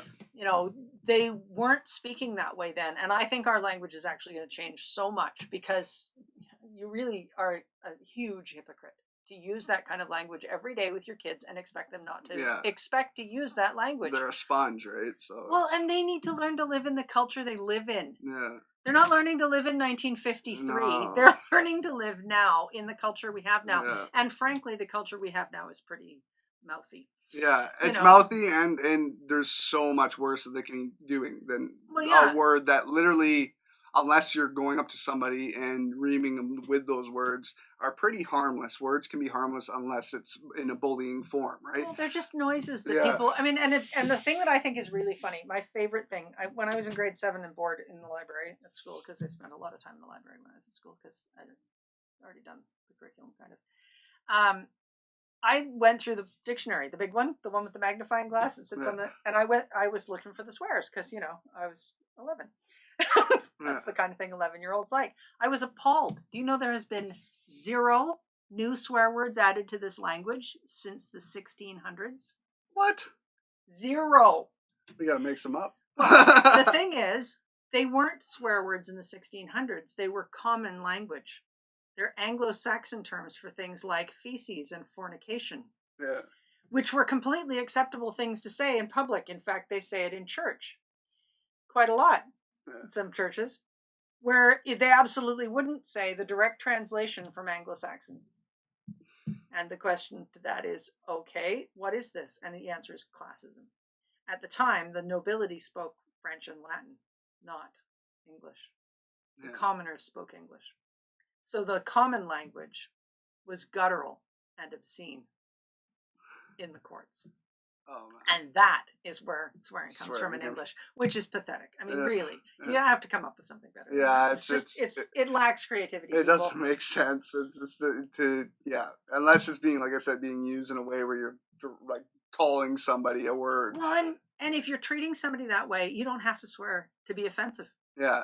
Yeah. You really don't. No, you can belittle people and be obnoxious and horrible to them without ever making a swear word at all. Yeah. And you can use it every third word and never ever be obscene. Like it's like I'm not angry, I'm disappointed line. It's like that line where just like somebody being angry with you, it's almost like you can take, but if somebody's disappointed in you and puts their head down and walks away, you feel like a bag of crap. Yeah. And I think that's like it's kind of that's how it works. It's just it's not. Yeah. You mentioned censorship a while ago, and I personally think it's really funny that this is a children's story, because in the Brothers Grimm stories, they actually were collected from 2 different places. One of them were sort of tales of warning to scare children who were not being supervised well because their parents were off doing something else. So, the ogre in the forest and all those kinds of, don't trust people stuff. Those all came from those sort of tales of warning. The other side of them were court stories, mostly from the women's side of the court, and they were all raunchy. Every single one of them was something about sex. Yeah. And because the Brothers Grimm weren't as, well educated as the people in the court who knew what the jokes were, they left some of them in by accident. There used to be a song, there was a thing called boulderizing, where I don't remember what year it was, in the early 1700s, I think, a whole bunch of classic literature was all cleaned up by people who were like, ooh, way too delicate sensitivities for whatever. So they took the red robin greets the day, and robins don't greet the day, roosters do. Yeah. So they took the word cock out because that was, you can't just say cock because it means something else. Well, Rumpelstiltskin is actually a terminology for something that's like a stilt that has a rumpled skin and changes height sometimes. So basically, Rumpelstiltskin is dick. Yep. Yes, it does. Yeah. And he comes to girls in the night and makes amazing. Yeah. Anyway, there's a lot of stuff like that. Yeah, there's a whole bunch of that. Or just like Alice in Wonderland. Because they didn't know about it, because they didn't know the terminology, they didn't clean all of it up. So there's quite a lot of that in the Brothers Grimm. But, those are not children's stories anyways. Those are Alice in Wonderland being an acid trip and not an imagination thing. Well, it's actually much more likely that it was a satire on somebody's bad math, actually, because he was a mathematician and a theologian, and he wasn't writing stories for children. He was making fun of people he thought were stupid. He thought non-Euclidean geometry was nonsense, and so he was writing a book about that. And Queen Victoria apparently really loved it and thought it was fantastic, and he dedicated his next book to her on that basis. And it was something, great big huge long, accounting practices in 1751 to 1753 Oh. in downtown Berlin or something. You know, so the next book was absolutely ridiculously dry and uninteresting to anybody outside of the industry. But yeah, she loved that book. But it was probably written as a satire of how stupid he thought the people were. Yeah. You know, Tweedledum and Tweedledee are probably mathematicians that he thought were idiots. Yeah. That's funny. I didn't know that. Yeah. I know like Little Mermaid and stuff being like the original story of that. It's like the original story, that is horrible. Yeah, but the Hans Christian Andersen stories were all morality tales. They're Yeah. all about if you're not a good Christian person, you're probably Yeah. going to, be murdered in some hideous and disgusting way. And almost everything in his stories dies at the end. It's almost all of them die. Yeah. Disney stories where the parent dies at the beginning is most dark things for kids to watch, and it's so normal. Oh yeah, it's so normal. Like, well, look at any kids' literature, really, especially from that period. Like anything before about 1975, I think. The whole idea of, kids being off on their own without any adult supervision whatsoever, they're all having their adventure, and the adults are obviously, smoking crack or something. Yeah, it's bizarre. I thought about it. Like, I listed all these movies and shows I watched as a kid, and how many start out like. I think there's one that one of the Disney classic movies actually has both parents alive. Yeah, what one? Sleeping Beauty. Really? Yeah. And the kids kidnapped by the good fairies. Land Before Time. Oh yeah, the kids in front of us. We were watching that movie. It was before our kids were born. We went. I like cartoons. It was fine. Yeah. We went to the theater, and there was a 3-year-old who went into mourning. Yeah. And her aunt or whoever thought she'd love the movie kept trying to get her out of it. The entire rest. This kid is sobbing for the entire movie because mom died, and mom doesn't come back to life at any point in the movie, so the 3-year-old didn't get over it. Yeah, it's the Lion King still haunts me. Like the Lion King for what would have been 1996, I think it came out or something. I was 9, and it was just like that scene where his dad dies in the freaking stampede is not meant for kids. It was made normal. When we watched the live action one in the last, couple of years ago it came out. It's like when you see realistic lions doing the exact same scene, you actually feel it even more, and it's just like. It's brutal, and that's Disney movies constant. All Disney movies. Nemo. Freaking... But Walt Disney was a strange human being in so many different directions, but he knew that the reason that Disney World would make money, or Disneyland, the original one, would make money, was because of the childish adults. Yeah. It was never made on a scale for children, and it was not made for children. It was made for adults who were nostalgic. Yeah. And he knew that was a really big untapped market, and that was aimed squarely at adults. Yeah. That park is not made for kids. And you watch any 4-year-old in that park after about, 2.5 hours, and they are done. Yeah. And the adults are like, no, we need to go see this and this and this and this. That is definitely made for adults. I think it's the age group that you're supposed to bring kids down there.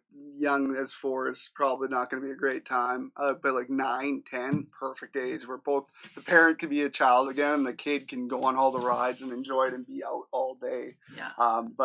Have the energy and stamina. Yeah, I just think there was just like a generation, like I know my parents were part of it, where it was just so structured, where it's like you have to work.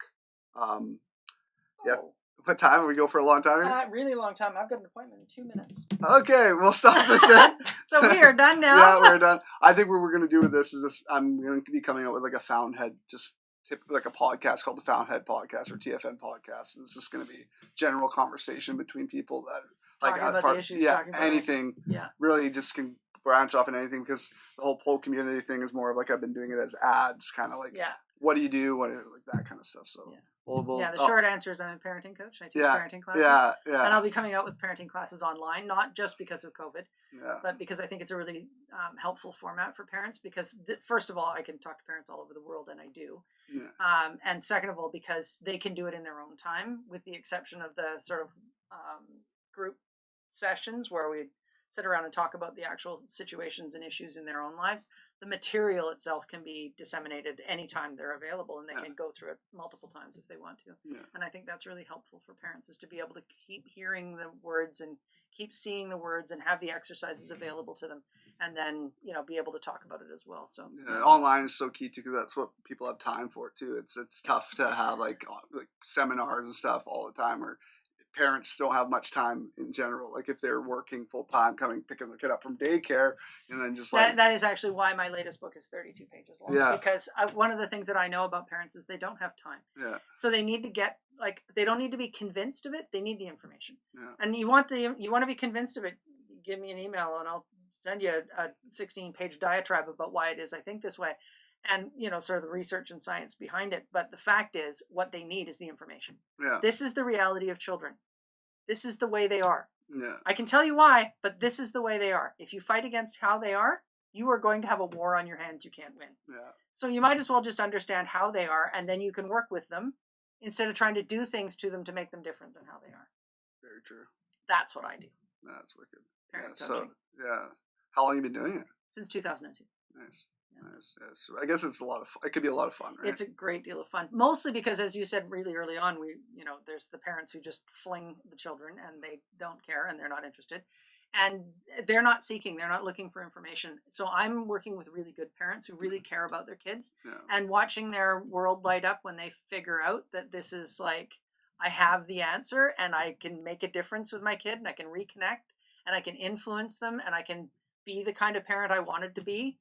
Whew, it just makes all the hair stand up. No, it's that's fantastic. Great. That's awesome. Yeah, I think it's like it's one thing that people could really use some outside information, and just it's the most stressful job you can have, really. Absolutely. It's well, and it's the longest job most people will ever have. Yeah. And it's the kind of thing where, when you say, well, my mom didn't do it that way, it's like, yeah, but your grandmother didn't do it that way either, and neither did somebody else. And we're going back how many generations to whose great-great-grandmother's nanny who decided this was a good idea? Yeah. Like, who are you really being loyal to? They didn't have the information. We do. We can do better. You have to adapt with the times in every spectrum. It doesn't matter what it is. You just adapt with the times, change. You're not. It's just the textbook you were talking about. Like, you got to change that too. You have to. There's so much information being released new every day, and we learn from past mistakes. We learn from everything. So it's just catch up, and do better. Don't handcuff yourself, right?